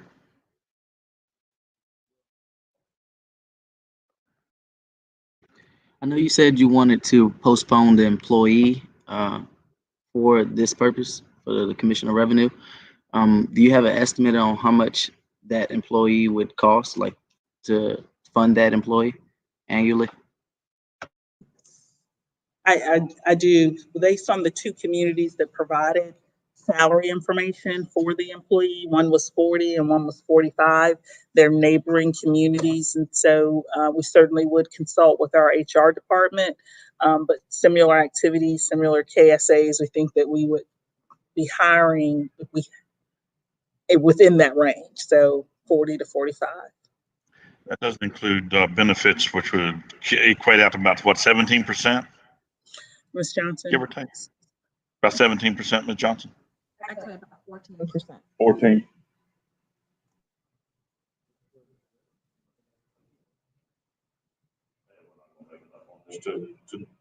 To make a big difference from what we're doing already on Merchants Capital. Well, Mr. Coda, you've asked for 8 years about, you wanted a B poll in Charles City County. And so we've answered, it's taken us 8 years to get you your information, but here it is. And so you have the information presented to you to make your decision on whether to implement for the Charles City County community businesses. Thank you, Mr. Chairman.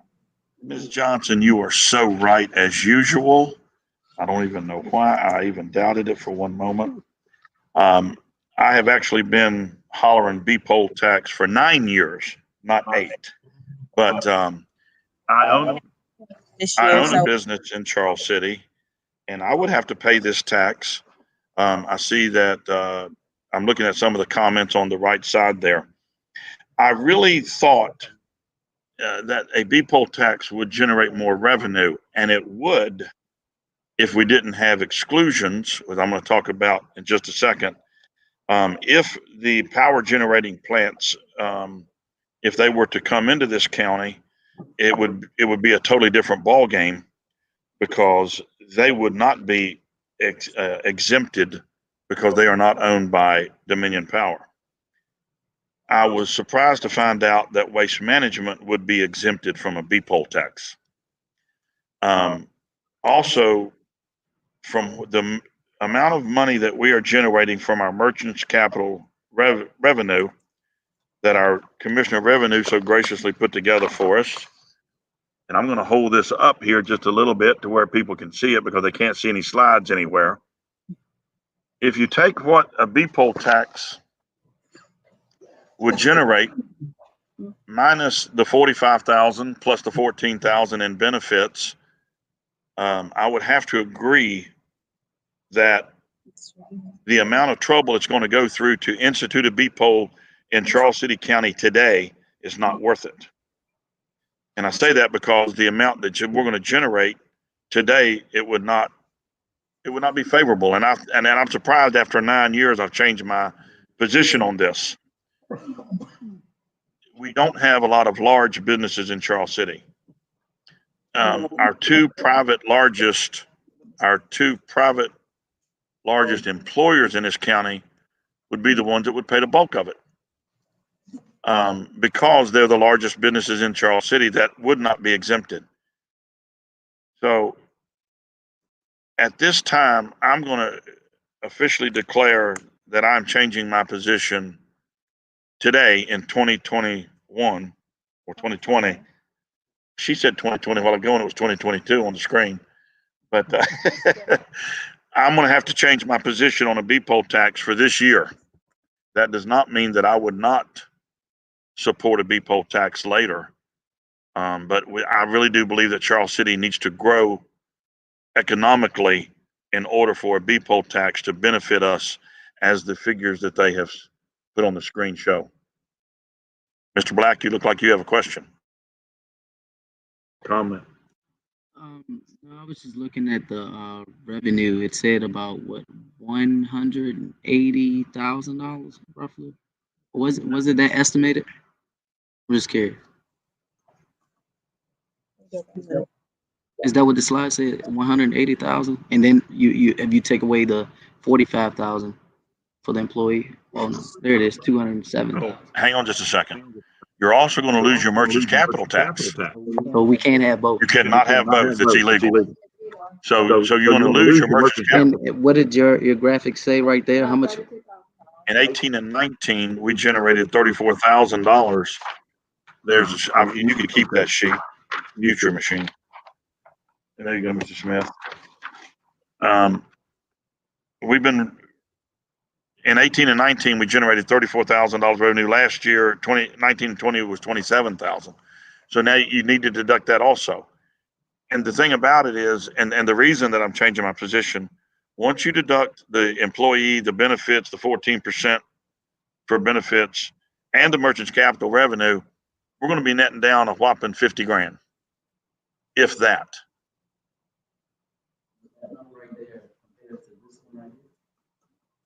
That number's not up there. No, I understand, but that's the estimated. Actually, 207.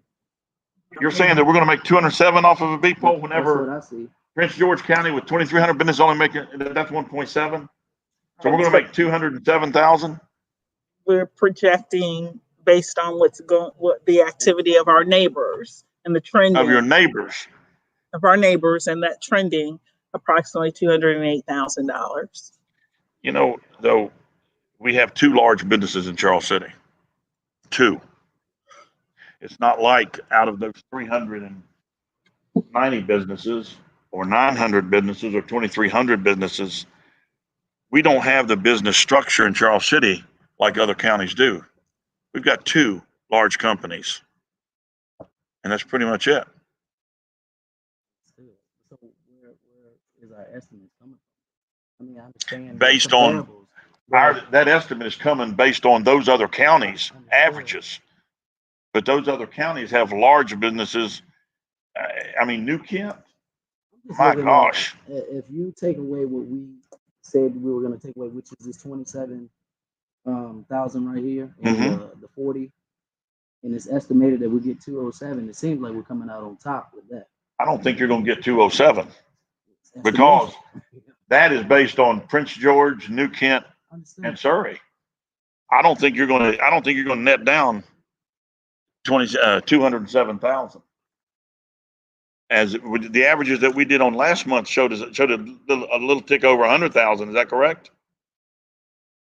Last month when we talked about beep pole, it was estimated or whatnot that we would generate about 100 and some odd thousand. That's what I thought. So that projection is based solely on the other three counties' businesses. 100, like 104, 107 or something. Right. Okay, but now deduct your $45,000 employee and your benefits. Where are you? To zero. Okay, wait a minute. Hang on, man. Take 107. Hey, let me do this. Take 107, deduct 34, deduct 40, and deduct 14% of that.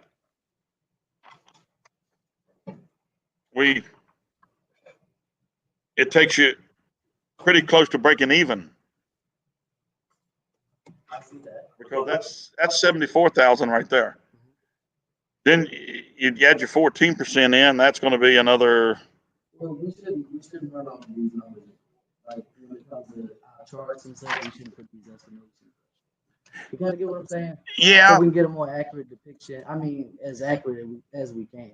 The only problem that I have with that screen and that projection is that's based off of the businesses located in those. And we do not have those type of businesses in Charles City. We got a couple, but not anywhere near like they have. So I wish we could see actually what our businesses made here. I would. You know what I'm saying? The point I would like to make this evening is that we cannot show you actual numbers for our county because that's not information that we have that we're privy to. So it's hard to give estimates. So we had to get some comparables based on our neighboring jurisdictions. And again, you know, Mr. Cota has been saying for 9 years that he wants a beep pole. However, until we can grow and have more economic growth, then it's not going to be feasible because basically we're just going to be paying for FTE. Even though we recommend, you know, that, you know, we don't fund a position in the Commissioner's Revenue's office, she's going to need a position. But that first year, we just kind of see exactly what we need to do. And talking to Rodney Hathaway and New Kent, they have one person that's dedicated and they have 900 business license in that county. So I would say, you know, out of the 249, we have a large percentage that are home-based businesses or small businesses. And so, you know, it's going to probably not be feasible to do it at this time until we get large industry to capitalize on the revenue for the county. I've been saying that for 9 years, but you know. I get it. I just like the whole thing. I said it. I'm sorry. I had to capitalize on that moment. Boy, she is plucking my nerves.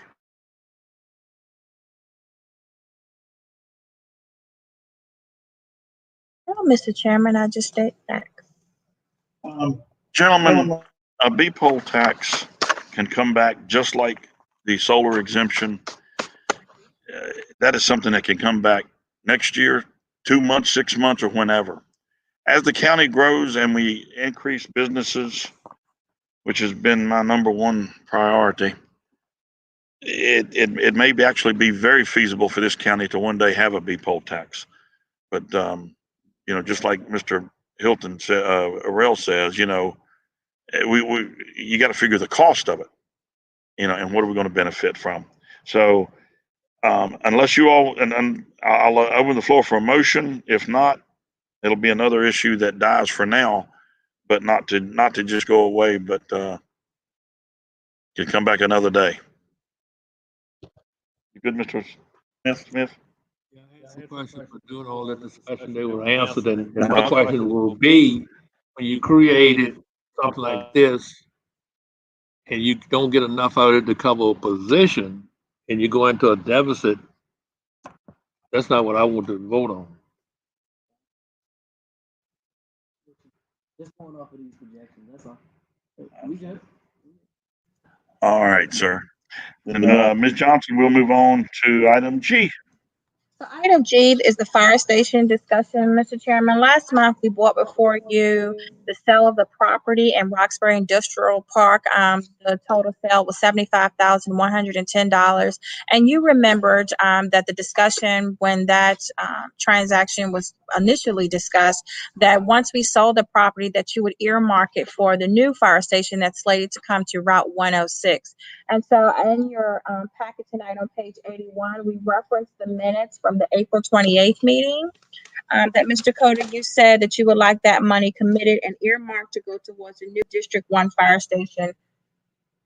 You're very hard to hear when you turn your head and read. If you can put that up closer or something. Can you hear me now? Yeah, as long as you're facing your computer, we can hear you good. But when you turn like this right here, your voice goes away. Okay, you want me to repeat myself? Great.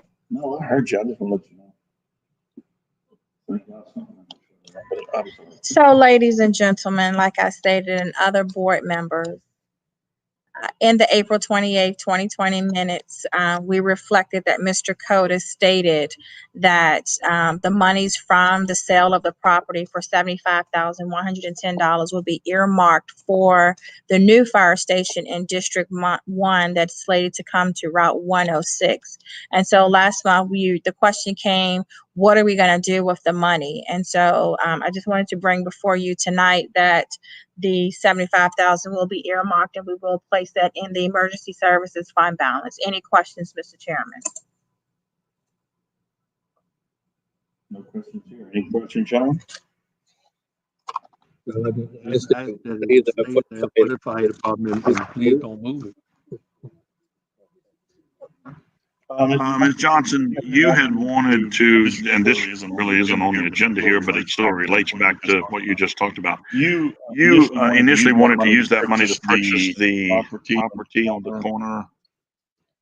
That we've already agreed to purchase that, correct? That's the next item. Is that what that thing's called, the Parish Hill School? Okay. All right. We ready to move on? We need any action on that? That's already been decided before. No, and so what I would, basically say, because that the $75,000 has been slated for the new. If you could mute your machine, Mr. Coda, that $75,000 has been slated for the new fire station.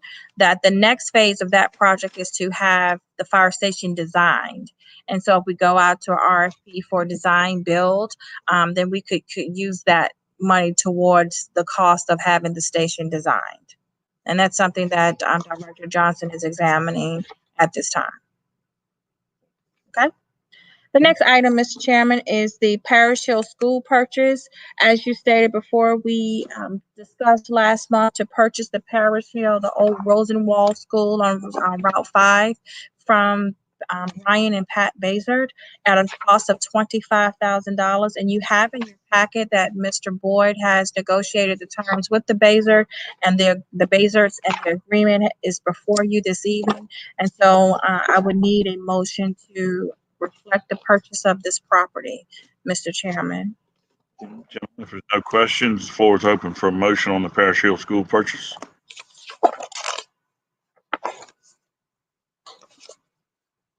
Mr. Chairman, move that the county purchase the Parish Hill School for amount of $25,000. Any discussion on Mr. Smith's motion? Your vote, Mr. Smith? Mr. Black? My vote is aye also. The next item, Mr. Chairman, is the District 3 property of Roy White. You have before you in your packet on page 89, Mr. Roy White, who lives in District 3, owns 1.94 acres. 1.95 acres and has a desire to subdivide the property. And so Mr. Charlie Avery actually donated the property down in Wilcox Neck when the county decided to do public utilities for a well site. And so that well has been abandoned. And so Mr. White has contacted the county to actually have the 0.23 acres added back to his property, because after Mr. Avery donated the property, Mr. White actually purchased the property from Mr. Avery. And so Mr. White wants to subdivide the property, however, cannot do so because it's under the 2 acres. And so the county has 0.23 acres right next to him. And so it is my recommendation that we actually allow Mr. White to acquire that piece of property. It's not a piece of property that we can develop for any future uses. The well has been abandoned. And so it is my recommendation that we return that 0.23 acres to Mr. White. And I'll entertain any questions you have at this time.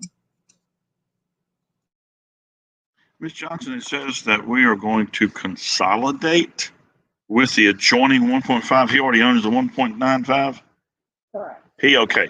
So he owns, the only thing we're doing is giving up 0.23. The abandoned well, is that on Wilcox Neck Road? Is that the well? That was the second well, the backup well that they pulled a pump and didn't put a pump back in and it filled in with silt? Correct. Do we have 2 wells per DEQ's requirements on site at the RO plant, or only 1? We have 2 that's on site. This well has been abandoned for years now. I understand. And so from my understanding, that the current site at the RO plant, because remember, we just did all the upgrades down in Wilcox Neck, that all of those upgrades meets DEQ's requirements. That's why this well was abandoned. Since Mr. Hicks is not here, I, as one board member, would like to defer this 1 month. I would like for you to verify with DEQ that we have 2 wells on site. I know that we spent $800,000 punching those new. It was more than that. It was like 1 point something, punching those new the one new well. And I don't know if the original well is now being used as the backup or what. But I want to verify before we pull the trigger on this that we are good on the backup wells for that area down there. I'm sure we are, and I'm sure. But and tell Mr. White, we just want to verify if that's okay with my colleagues. And just bring it right back to our December meeting. Okay. Are there any other questions concerning this project? I have a question. We haven't considered any other options for that area beyond we haven't considered any other options for like public use in that area. I understand that Mr. White wants the property to subdivide it and such, and I'm not against that. I'm just when it comes to the public, are they going to have any type of input on what we do when it comes to that type of like land? Because historically, I would like to know, have we just given property or transferred property in the past? I think the public would like to know. I think that we had talked about that earlier. I can't remember any distinct time that we transfer property. However, staff, we are recommending or will come forth with some other recommendations for public uses down in District 3. I know our Assistant County Administrator and our Parks and Recreation Director are looking at grants for land acquisition from the Department of Conservation and Recreation so that we can create more recreational activities across the county, but specifically in District 3, because Harrison Park is in District 1, and then District 2 has the schools and as well as other amenities. And so there's really the only park that's in District 3 is right beside the fire station that isn't very large. And so we are looking at other opportunities to acquire land to create more recreational space in your district. And so in this instance, I can't remember if we've ever transferred property like this. Randy, do you have any recollection? Never essentially returned property. That was donated. Payment of some fee. For example, we transferred a small parcel to Healing Church. Right. But they paid us for it. Right. But this is unusual because it was given. Right. And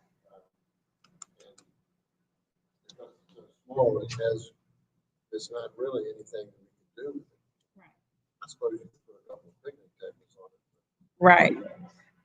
And so that's one of the reasons we said, because it was a gift to the county that we no longer have a use for, then we can just return it to Mr. White so that he can, continue on with his project. I would ask Mr. Hicks tonight, but today's his birthday, so I will not text him a question tonight. So I will wait till tomorrow and we can return this back to the agenda for the December agenda for your information to see if the two wells meet the DEQ requirements. Tell you what, I'll refine what I've said or redo. I'll ask for gentleman's consensus that if you verify we're good to go as far as our backup wells and all, then transfer the property. Can we do that legally? Okay. Never mind. Bring it back next month. Sure. Okay. Before you next month. But again, we have some great opportunities that we just discovered with Department of Conservation and Recreation. So I'm excited to be bringing those items back before you in the months to come. Thank you. You're welcome. The next item, Mr. Chairman, is the tower lease that we have negotiated with Mr. Charles Tinch down in District 3. As you know, we are continuing to make our broadband infrastructure, expand our broadband infrastructure here in the county. And so Mr. Charles Tinch Jr. has agreed to allow the county to locate the tower on his property. And so Mr. Boyd has actually worked out the terms and negotiated the agreement, which is before you in your packet. And so we would actually provide Mr. Tinch a lease on the property for $4,800 annually. So that lease actually will be something that we provide to Mr. Tinch. Please keep in mind that the SES broadband, who's going to place infrastructure on that tower, will be leasing that tower space. And so that is something that we haven't figured out all of the terms. Rhonda, we didn't have. Yeah, it should be a wash for the lease amount that we get from SCS Broadband and the amount that we are providing Mr. Tinch, $4,800 on an annual basis. So once a year, he'll receive $4,800 lease for the tower being on his property, and then we'll receive $4,800 from SCS for them placing their equipment on our tower. So it will cancel one another. I'll entertain any questions that you have, Mr. Chairman. Ms. Johnson, back when the original tower that we're going to place down here on Mr. Tinch's property was deemed to be too short to clear the landfill, did we or did we not at that time waive the tower fees for SCS during that time? And if I'm not mistaken, we did. And I want to know if the performance agreement with them included tower agreements, because I don't think it did. So I think as we sit here today, and I could be wrong, I hope I am, but we do not have a tower lease agreement with SCS. So I don't think it's going to be a wash with Mr. Tench. And I want to verify that because I don't want that information to go out of here and it not be correct. I'm almost positive that we waived the tower leasing with SDS and it was not included back in the performance agreement that we executed with them 2 or 3, 4 months ago. And that's something you can bring back to us, but I just want to make sure that we don't put out incorrect information. I'm trying to rely on memory, Mr. Boyd, but I think I'm correct. That's fine. Verify, Ms. Johnson, if you will, and just so we can clarify that in case that is not the case, that it will be a wash. Okay, are you looking to? No, I don't want to stop the progress here at all. Let's keep moving with this, but I just want to verify that those figures are correct. And so you'll just report back to the board next month. I would appreciate it.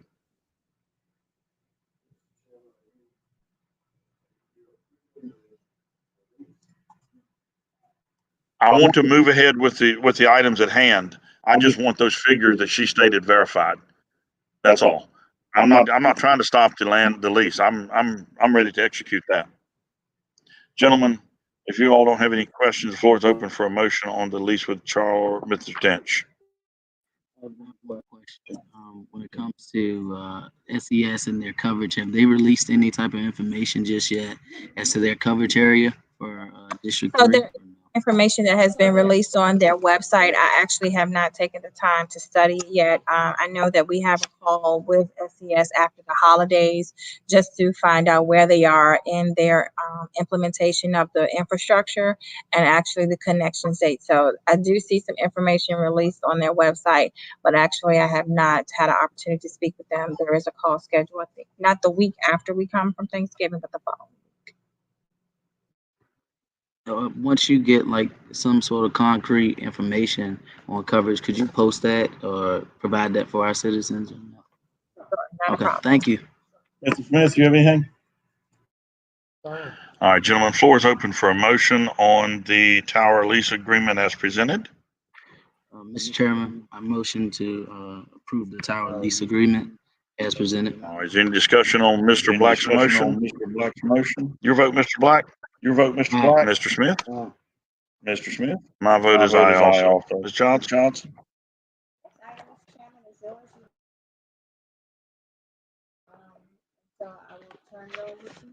Yes, ma'am. I was approached about pleased to have it on the agenda tonight about the landfill expansion.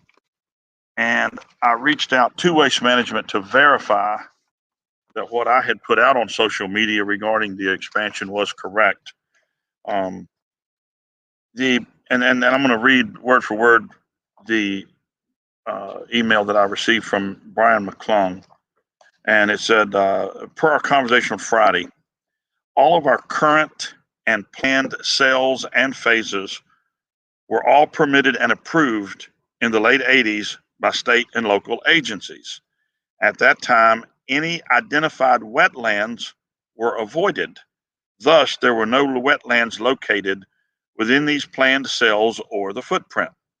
Since then, some wetlands have formed, dented into a portion of some of the planned cells areas. Because of this, we have to follow the normal process for mitigating these wetlands and providing credits. Part of the process through the ACOE is the application process and public notice. When the ACOE published the public notice or category or bucket our process fell into, it received the nomenclature of expansion. However, the landfill is not expanding beyond our currently permitted and already approved landfill footprint. The cells referenced in the public notice are the same cells that were approved by the Virginia Department of Environmental Quality in the late 80s. For example, we could have built those cells when we first opened, but instead started on the east side of the landfill, and we are now moving to the west. And gentlemen, I got you all a copy of this. So the landfill expansion, as I noted on social media, pass that on down to Ms. Johnson, is not really expanding the originally approved landfill. During the course of my time on the board, we have approved what we call borrow areas with the landfill, and where they go and actually take dirt out in order to do the daily landfill cover that they're required to do. So therefore, by that process and also just the natural erosion of the land created some wetlands in the already permitted cells.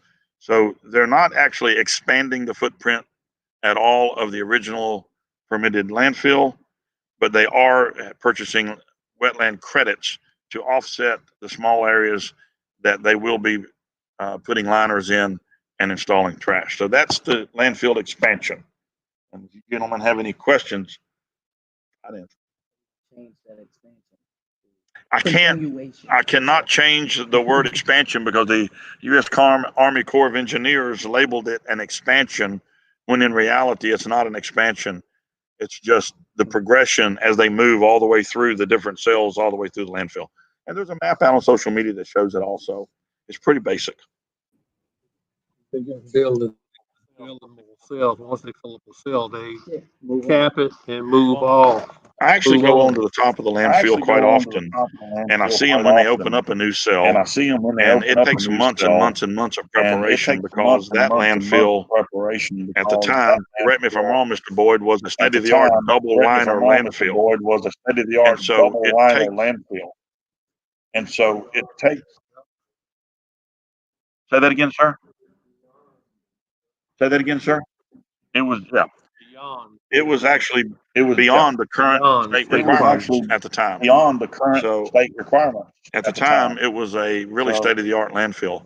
And so they're just progressing right on through all of the cells.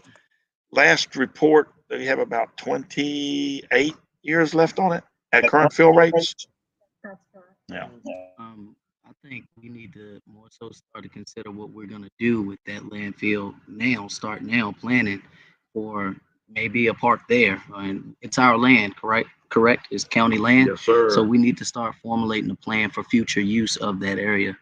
I think now's the time to start thinking about the future. So, man, we could have a Mount Trashmore that would make Virginia Beach's Mount Trashmore look like a little molehill. That's right. Yes, sir. Go ahead, sir. Mr. Chairman, I saw where a whole lot of people had mentioned this expansion on social media. The only thing that I asked of these different groups or organizations that comes in and address the citizens about issues like this, that they would tell the whole story and not piecemeal it to get the citizens upset. Explain the whole thing to them, because I saw certain different organizations that I'm not going to name. They come in, they don't tell the whole story, they get the citizens upset, and then they leave. So we like this. But the thing is, and I've been thinking about this, is how much funding does Waste Management contribute each year? A little over $3 million, sir. So that's $3 million. So if the citizens get upset and tell Waste Management, hey, we don't want you here, you leave. So that'll put how much more money on our tax bill? Maybe 15 cents. Actually, about 33 cents, sir. 33 cents. So that I'm just saying that because this is something the citizens need to think about. If Waste Management will close down, where would our trash go? We are now complaining or discussing there's trash on the road, there's trash down through the woods. Can you imagine what would happen? And plus, we would have to pay someone to, maybe Henrico County, to take our trash to pay for it, which all Canada citizens now, it's free. So, I mean, that's just something for the citizens to think about. I'm sure it's not the best business to be in, but it's very, very competitive at this time. and to your point, I understand the profitability of it. I just, a lot of people understand that they feel that the money that is spent or that we are missing from our revenue it's worth it because they think about their environment, their water, their air. Those types of things take priority overall. Not to go against, you know, the plan that was set forth years ago. I mean, I would have picked a better choice, but but we have it now, and we have to think more so about the future and what we can bring to this county that would be better for this community, as opposed to knocking what we have now. I agree. I was here when they first started, and like you said, that was the top of the line at that time. But times are changing. You have to think about the environment, but we still have to think, what can we get in here to replace that $3 million per year? If not, when I get my bill, I'm gonna have to pay part of it also, which I wouldn't like it, but I can see your point. We need to think about the environment. Thank you, Mr. Chairman. Mr. Black, I put this information out on social media.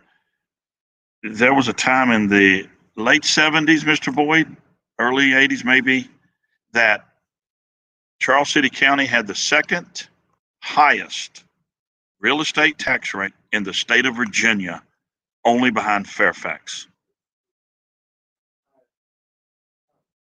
They had the second highest of any county, Arlington. So when the landfill did come in, it reduced our tax rate down to into the 60-cent range from like $1.01.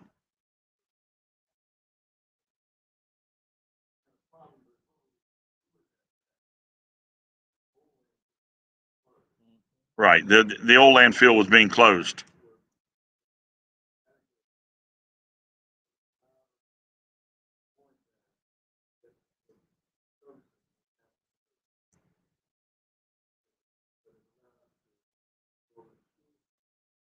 Right. Right. We couldn't have built a school. So the landfill has been very advantageous in many, many ways for this county. Mr.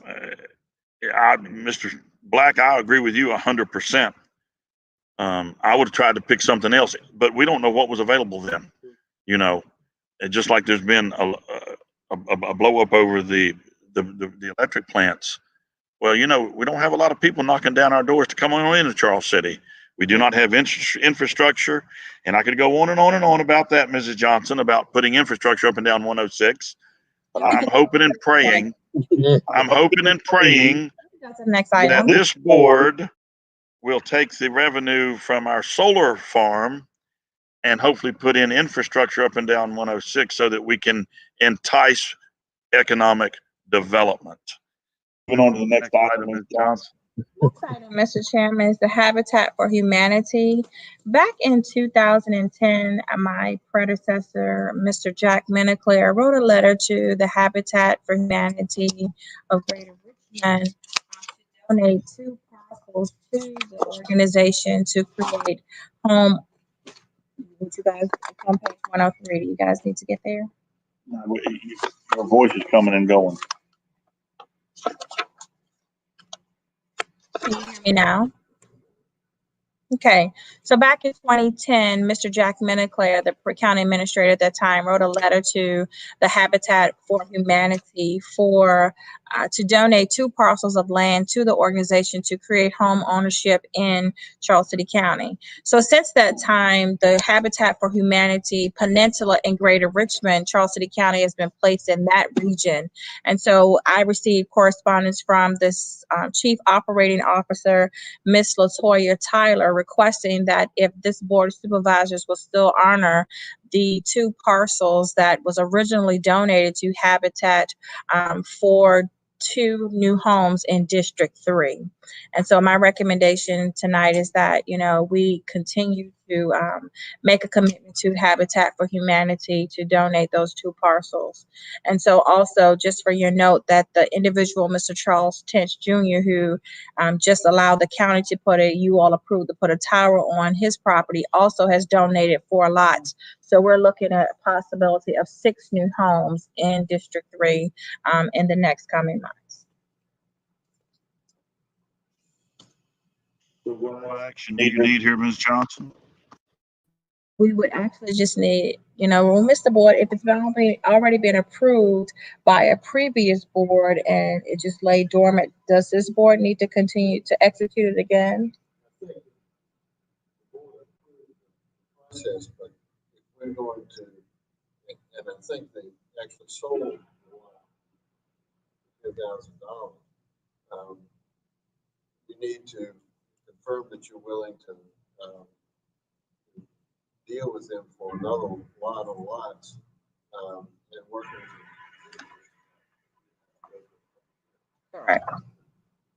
So because we're transferring property to Habitat for Humanity, again, that would be another public hearing because we would transfer property, but we would have to ask Mr. Boyd to work out the contract between the organization for the county.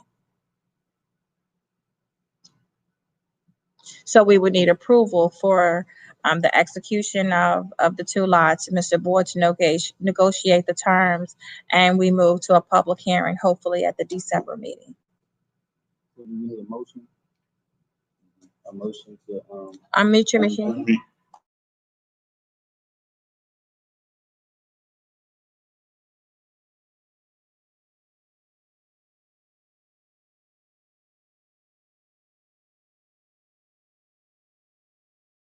Mr. Chairman, I'd like to make a motion to approve the negotiations for the Habitat for Humanities, and so that our attorney can work out the negotiation details.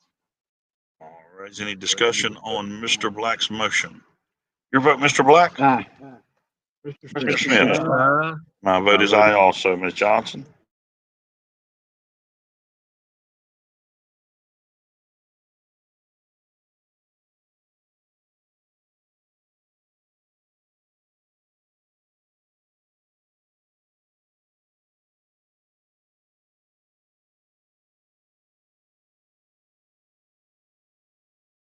At a previous board meeting, the request came to actually to have a report on the CARES Act tools as to how the county has spent the money. And so there is a link. I don't know if I can, let me see if I can share my screen really quick.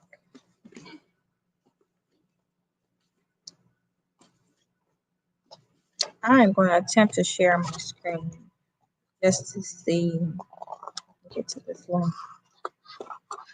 In the meantime, Mr. Coda, if you want to continue on to the Confederate Monument while we work out the details, I can come back to the Balancing Act because it's no action, it's just a tool that I would like to display to the That'll public. be fine, ma'am. At the discretion of the chairman, we will go ahead and move N up, and we'll come back to M in just a second.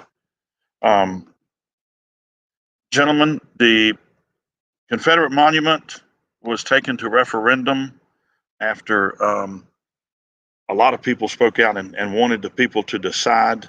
The vote count was what on that? Anybody know right off? I remember like 1,200, 900. What was the vote on that? Do you remember? I think it was like, I'm not really sure what the numbers were, but about 55%, somewhere in that neighborhood. Now, that being an advisory referendum, as all referendums just about are advisory, even the one on the library, that was an advisory referendum. I, as one board member, am going to honor what the people voted. That's why we sent it to referendum, because they wanted, we had a lot of pressure to put it on referendum and let the people decide. That's what we did, and the people decided. So as far as I'm concerned, we're going to honor what the people voted. And unless you gentlemen have any other discussions or whatever, of course, the floor is open for a motion. But as far as I'm concerned, I was elected, as you have mentioned, Mr. Black, numerous times. We're elected to represent the people, and the people went to the polls and voted to keep the Confederate Monument in place. So unless there's a motion on the floor, that will be the action that this board takes as far as the Confederate Monument goes.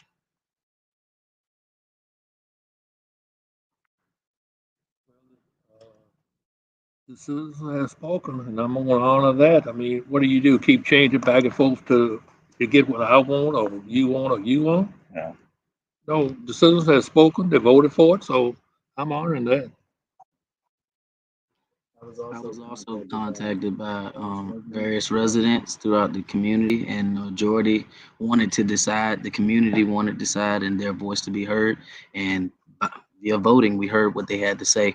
There were alternatives, and now we have our core group to more so move through these times and mitigate some of the microaggressions we have in our community and throughout the world. So what we'll do is just honor what the people wanted.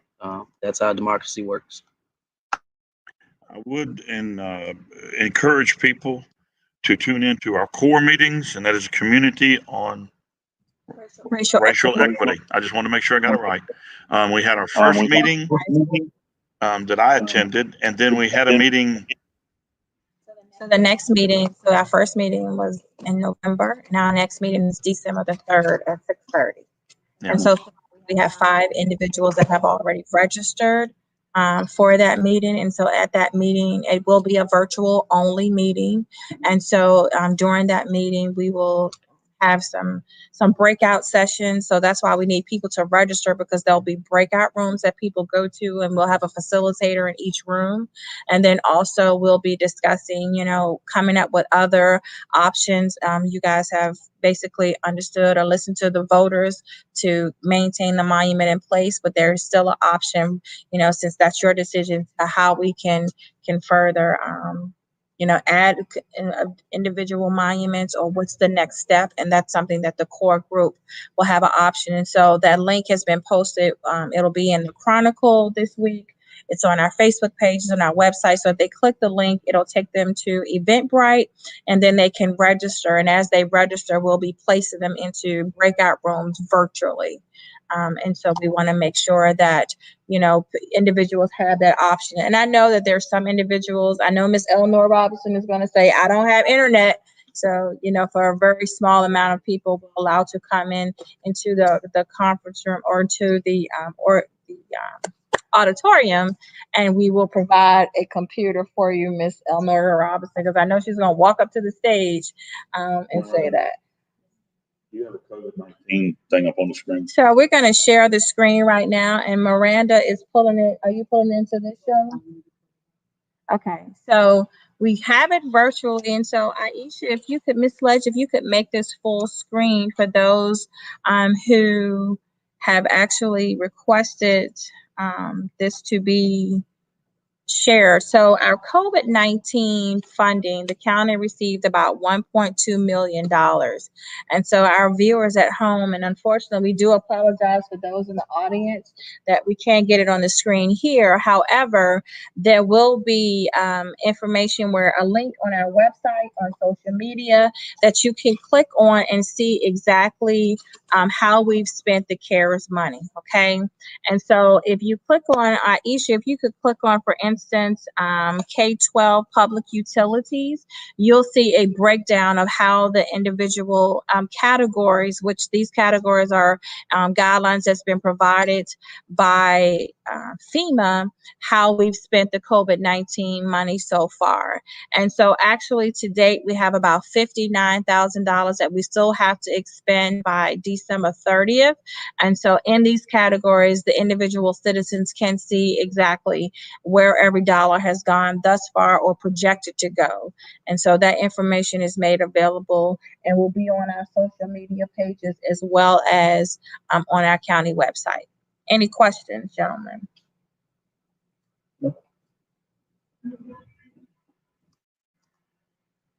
Thank you, Aisha.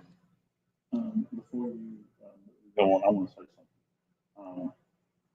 You have to unmute your mic. I know I am. I want everyone on Facebook and YouTube to recognize something and respect why we're doing these virtual meetings. We are doing these virtual meetings, and it is the intent of our board to continue doing these virtual meetings going forward. However, it is not our intent to open up a social media page on the side for everybody to promote their cause.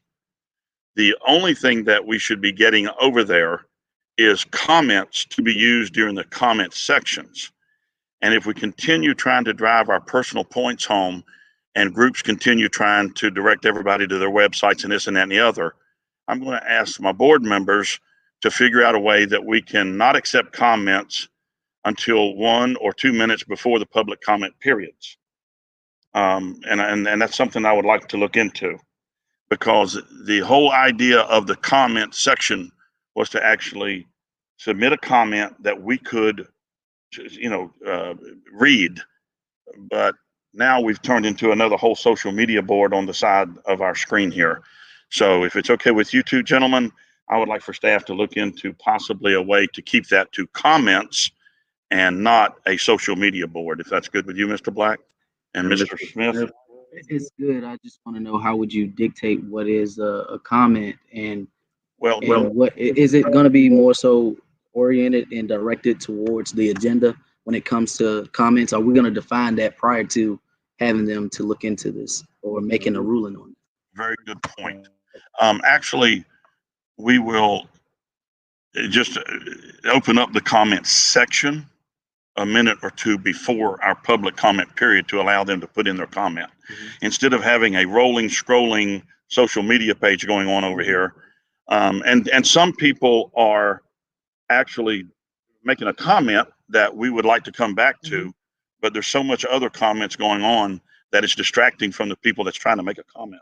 So if it's a comment that they would like to have made as if they were at the podium, then that would be good. Yeah.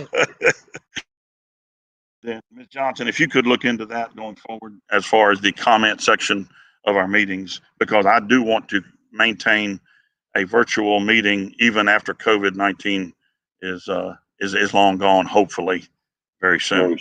Ms. Johnson, back to you. And I would agree that we don't want to, silence the voices of any citizens, but we want to keep things in context. It's something that we can actually capture and respond and research, and not, have conversations going back between one another. I appreciate that, Mr. Chairman. The last item that I had before the upcoming events, Mr. Chairman, is you wanted to put the Economic Development Authority on the agenda, sir. Yes, ma'am.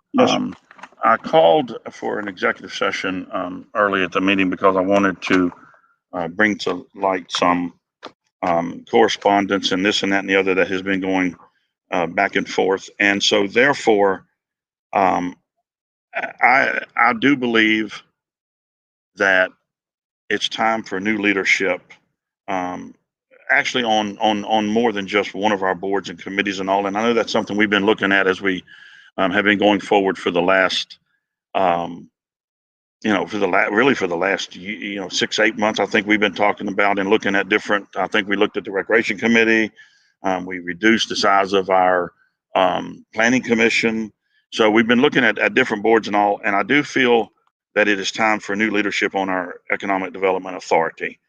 By section code, Virginia Section Code 15.2-4904, we can restructure our EDA as long as we have full unanimous support from all 3 board members. Am I correct, Mr. Boyd?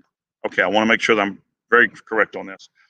So therefore, I'm going to make a motion that we restructure our EDA, Economic Development Authority. And I would like that if this passes, I would like for every member currently on the EDA to be sent a letter of thanks for their service and their time, and to let them know that we are restructuring the EDA, and we will be doing that restructuring over the next month or so. Hold on just a minute.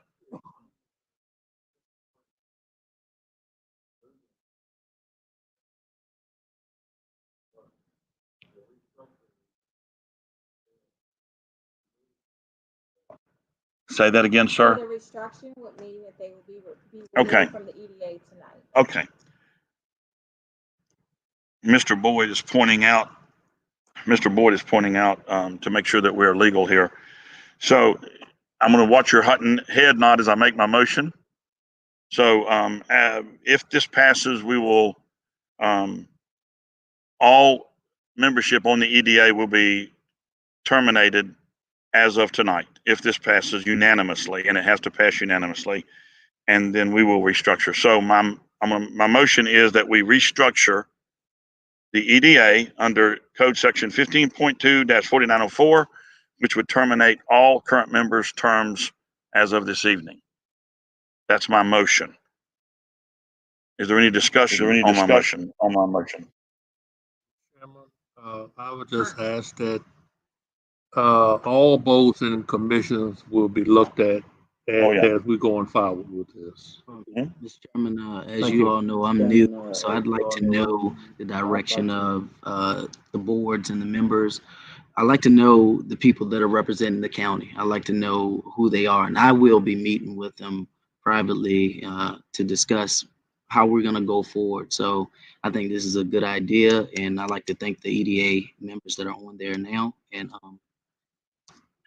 so that's it. Mr. Black, as part of my discussion on this motion, I got to commend you on something that you have started doing in your district that I haven't done in my district, and I think it's really truly something that us old guys should be doing, and I commend you for that. Sorry, Mr. Smith, I didn't mean to throw you under the bus there.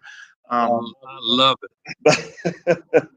But you are actually going one step further and meeting one-on-one with all the people that you are putting on these boards and commissions, and I think that's something that I think it's a really good idea, and it's something that I'm going to copycat you for that, because therefore I think you really get a good understanding as a supervisor who you have and what their missions and what their objectives are.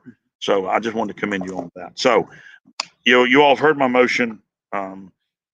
If it does not pass unanimously, Mr. Boyd, then it cannot be done, correct? Okay, so if it does not pass unanimously, then it will not go into effect. So that is my motion. There's no more discussion. Your vote, Mr. Smith. Mr. Black? My vote is aye also. Ms. Johnson?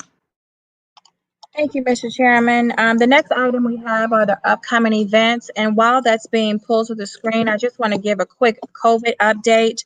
As of this morning, we received our information from the Virginia Department of Health, and so as of today, we've had 135 cases here in Charles City County, 5 deaths.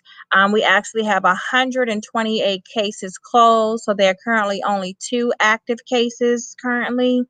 We do know of other individuals that we possibly have gotten, from the community itself. Like, we know of other people that's not on this list, but we only can go by the data that's produced by Virginia Department of Health for reporting.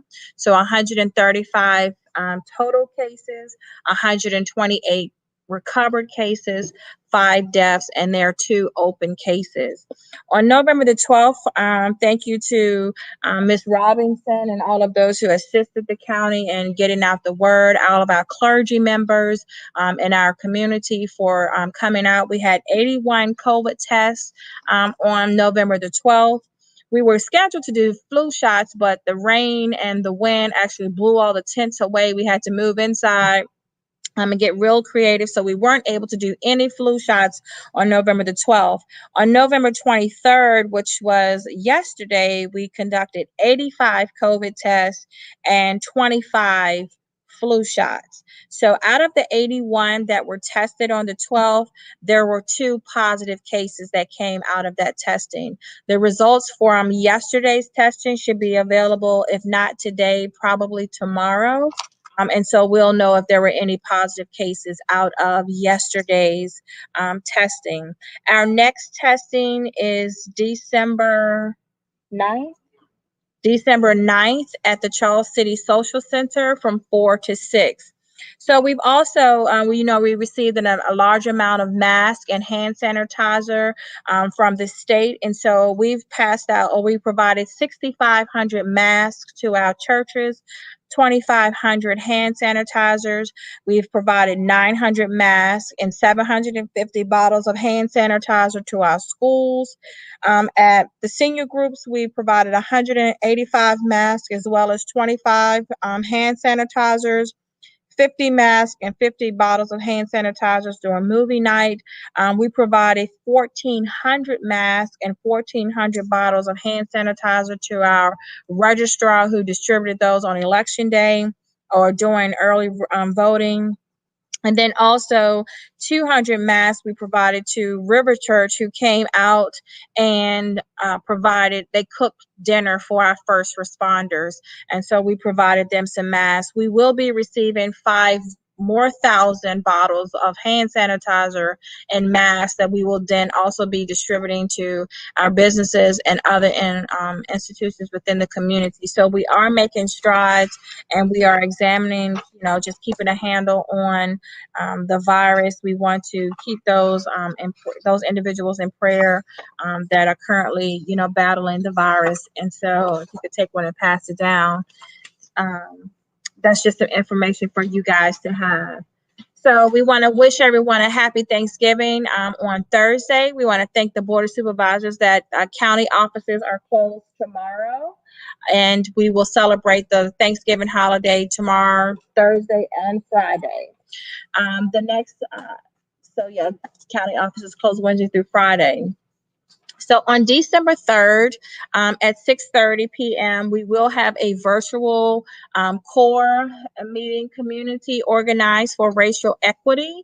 And so that will be a virtual meeting, and there is a link that will be on our county website, on social media. There'll also be information in the New Kent Chronicle this week where you can click on the link, which will take you to Eventbrite, and you can register to participate. And so we'll give instruction once everybody joins at 6:30. It's going to be a great interactive event.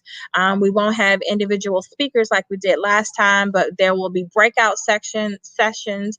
There will be activities for individuals to participate in. So at this core meeting, individuals who register will get to dialogue with one another in virtual breakout rooms. Okay, on December the 9th, like I said, from 4 to 6 at the Charles City Social Center, Virginia Department of Health will be back in the community to provide COVID-19 testing as well as flu shots. Charles City County presents the Grand Illumination 2020. So normally we have Grand Illumination in this auditorium, and years past we've had individuals come and entertainment, but to maintain a virtual environment, this will be a drive-through. You will not get out of your car. You will drive through. Everybody will meet at the Charles City High School at 6 o'clock. Our fire department will lead the parade, kind of. Everybody stay in their car, and we will travel from the high school to the courthouse road up past the courthouse complex where all the decorations and the grand illumination will still continue. And we do have masks and hand sanitizers to pass out during that event. So that's Sunday, December the 6th at 6 p.m. And Mr. Cota, this leads us to our second and final comment period for the evening. Thank you, Ms. Johnson. I'm going to go, I've been trying to filter through all of the comments, and I think I've gotten them down. So I'm going to actually repeat what some would be considered comments. And someone wanted to know, is there still a surplus, Ms. Johnson? Is there still not to answer now, we can answer this during, but they want to know, is there a surplus in the COVID CARES Act? And another comment was, how long will the landfill be here? I think we answered that at like 28, 29 years. And another comment was, what do we plan on doing with the Parish Hill School? And I want to go back to two more.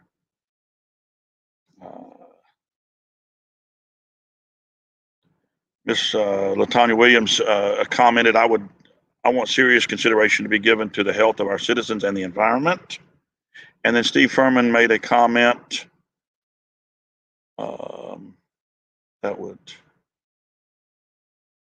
can't find him now. Can somebody find his comment about revenue?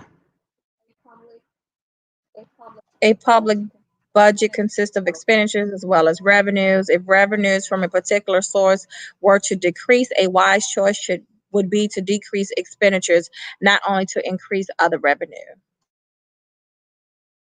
So that would be comments that we would take, that we have taken from the, as I call, virtual land. Is there anyone in the audience that would like to make a comment? Please come to the podium, state your name. We do not require that you give us your addresses any longer. So you don't have to state your name.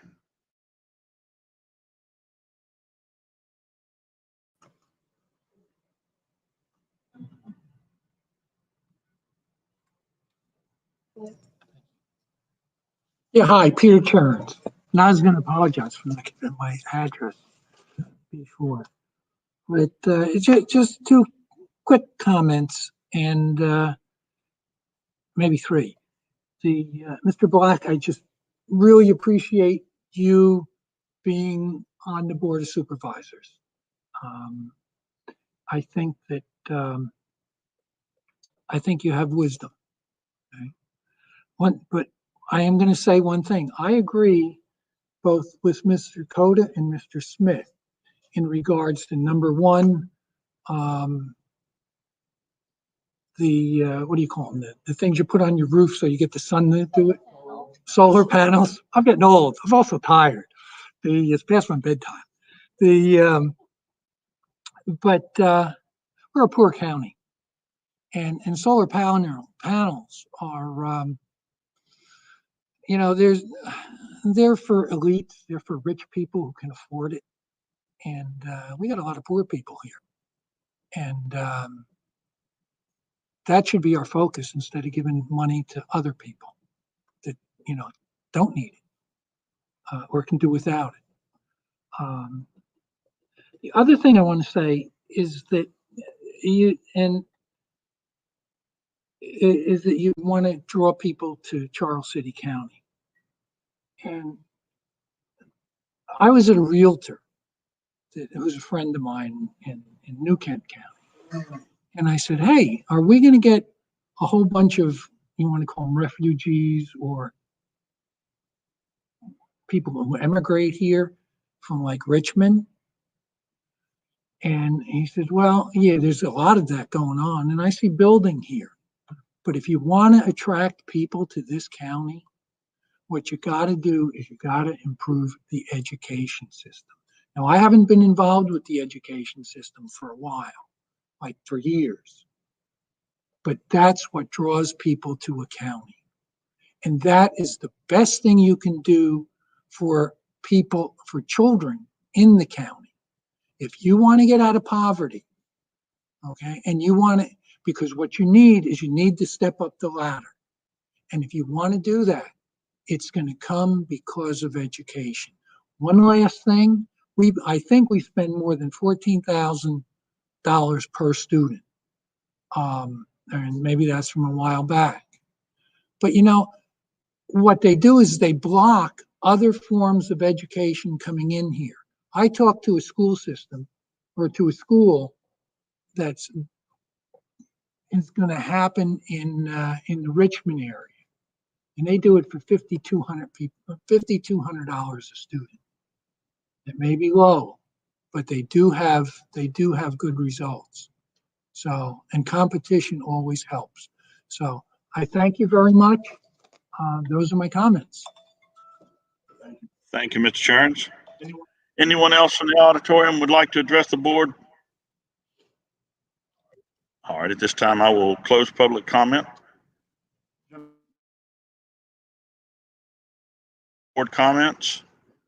Ms. Johnson, if you can get us a list together of what we're going to need, executive, please.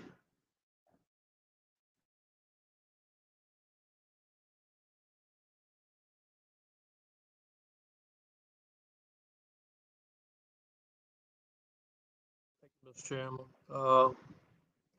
I just hope everyone have a great Thanksgiving, but I know people could be disappointed because they can't socialize with their families like they used to, prepare a great meal and everyone come in on a kind of COVID ID. And my suggestion is, please don't socialize no more than you have to. If your immediate family and you stay in that same house, I think that'd be enough. That's what I'm gonna do, but I can't tell you exactly what to do in your house. And please wear a mask. I still see people around that's not wearing a mask. They said that would help a whole lot. So I'm just asking everyone to follow the CDC guidelines, because I'm gonna be honest, I'm afraid of it. And when you get it, you don't know whether you're gonna come out good or not. So my suggestion is that you can follow the CDC guidelines, and let's all have a nice Thanksgiving. Thank you. Thank you, Mr. Smith. Mr. Black, comments or directives? Yeah, I'd just like to urge everyone and throughout our community to continually practice social distancing and also follow the guidelines of the CDC and wear a mask. And if you can't, create your own bubble. Think outside of the box. Get everyone in your family tested, and get your test done, and then have your Thanksgiving. COVID threat is not gone. It's still here, still impacting families all throughout the world. Guys, continue to do that. And also from Ms. Johnson, but I know it's getting late. But have VDOT, do you have any clue as to if they started ditch cleaning and using our waste management partnership to take the dirt from the ditches and dump them there at the So waste I know when management we met with landfills? VDOT last, and this is something I'm not sure if your colleagues are aware of. So when Mr. Black, Dr. Russell, and I met with the VDOT representative, we thought, and we've heard a lot of citizens say in Charles City, that if the ditches were clean, the water would flow easier and possibly help with some of the flooding. And so the response we got back from VDOT was that to haul the dirt that is removed from the ditches to a landfill is very expensive.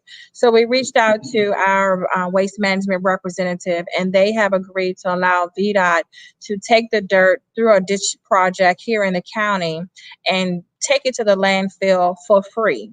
So that will help the constituents drive down the cost, because VDOT said it would cost over $100,000 to clean all the ditches, because the main source of expense is the tonnage that's going to go to the landfill. So now that expense is out of the way, because waste management is allowing that for free, the next phase is VDOT is working on identifying a contractor to come in and help with the ditch cleaning. So Mr. Marshall will be able to give us a better update at the December board meeting, because that's something that they contract out. And so now that they've cut costs, we will have a full update and a schedule as to when they will start cleaning the ditches here in Charles City County.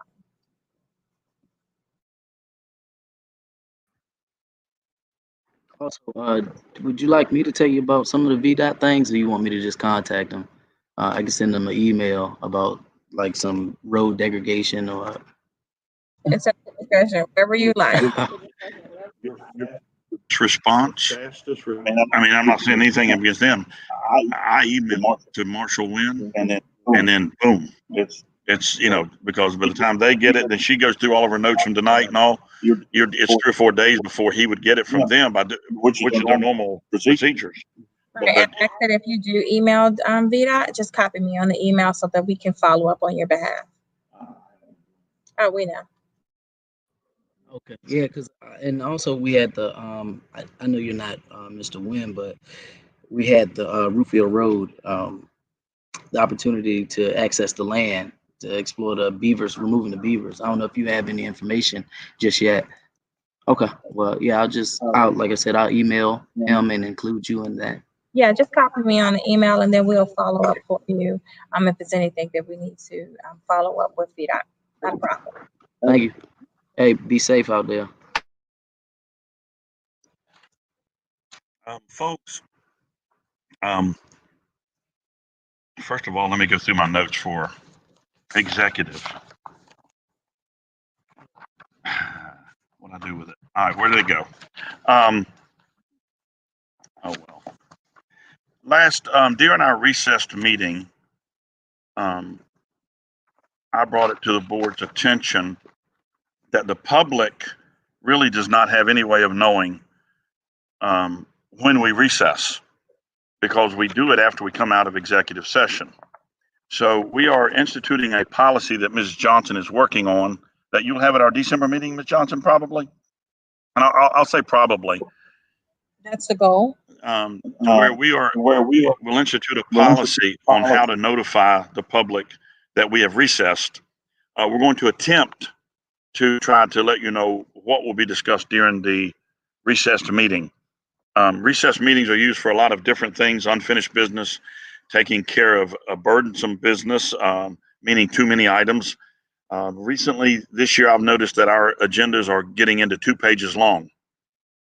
Probably for the first 7 years I was on this board, we hardly ever had a 2-page agenda. So A lot of work done, Mr. Chairman. Oh, that's what it is. So anyway, we are going to be instituting a policy on notifying the public when we do recess, so that you will have the opportunity to be aware and also sit in on those meetings if possible. I noticed there's a comment on the sidebar here that it's very sad what I said. Why is the first thought to stop dialogue? If anyone has ever attended a Board of Supervisors meeting, we do not establish dialogue. That is why we have public comment periods, that we do not answer questions during the public comment periods. We are there to receive your comments, not to establish dialogue. Mr. Smith himself has called me out of order in my early years for actually establishing dialogue. And so therefore, we do not establish dialogue. And we want to hear your comments. And we're going to try to go back through and actually pull comments out.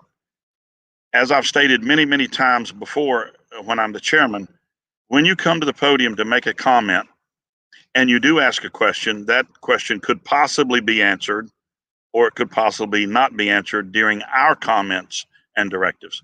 So therefore, board meetings are not supposed to have dialogue. It is for comments. And so I just wanted to touch on that. Ruby Ortega, I thought your question had been answered by looking up above, but that is something that Jimmy Johnson, our fire marshal, our fire chief, fire director, will be addressing. And gentlemen, Ms. Johnson, I think at this point, and Ms. Robinson, feel free to give me a call if I didn't answer your questions, or you have questions that you would like answered. I will do the best that I can. Ms. Johnson, do we need an executive session, and what do we need it for, if so? Yes, Mr. Chairman, we do need an executive session, but before I get into that, I want to give a quick update of our emergency notification system. As you all know, on the 16th, we started that process again. We're happy to report tonight we have over 200 individuals have signed up already. And so for those individuals that are in the audience, we do have paper forms that are available at the front desk. If you don't have internet, for those individuals that are virtual, you can go to our county website. You can go to also on our YouTube channel for the instructions, so that we can continue to grow our notification system, so that we can start our notifications back to the community again. So I do appreciate your patience, but also to those individuals that have already signed up. And if you have an individual you know that does not have internet, the form will be available in the New Kent Chronicle that they can actually mail into the office, and we will be distributing them out into the community at the post offices, the stores. We'll be mailing them to the churches, and so individuals can get those forms back to the county if you don't have internet. But if you do, please sign up for our emergency notification systems. Mr. Chairman, I do need an executive session for investment of public funds and personnel tonight.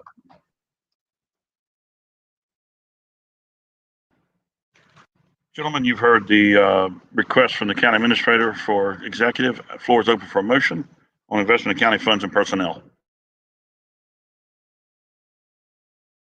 Any discussion on Mr. Smith's motion? Your vote, Mr. Smith? Mr. Black? My vote is aye also. Thank you, ladies and gentlemen. We do not expect any action.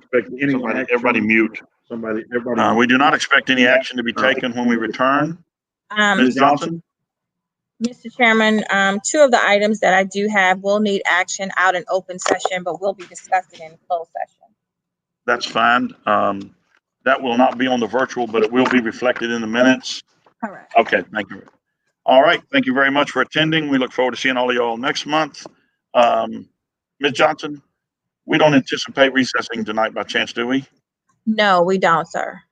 We'll be at our regular Board of Supervisors meeting December 23rd. It is the 23rd. Double check real quick while we're still online here. The next meeting is December 23rd.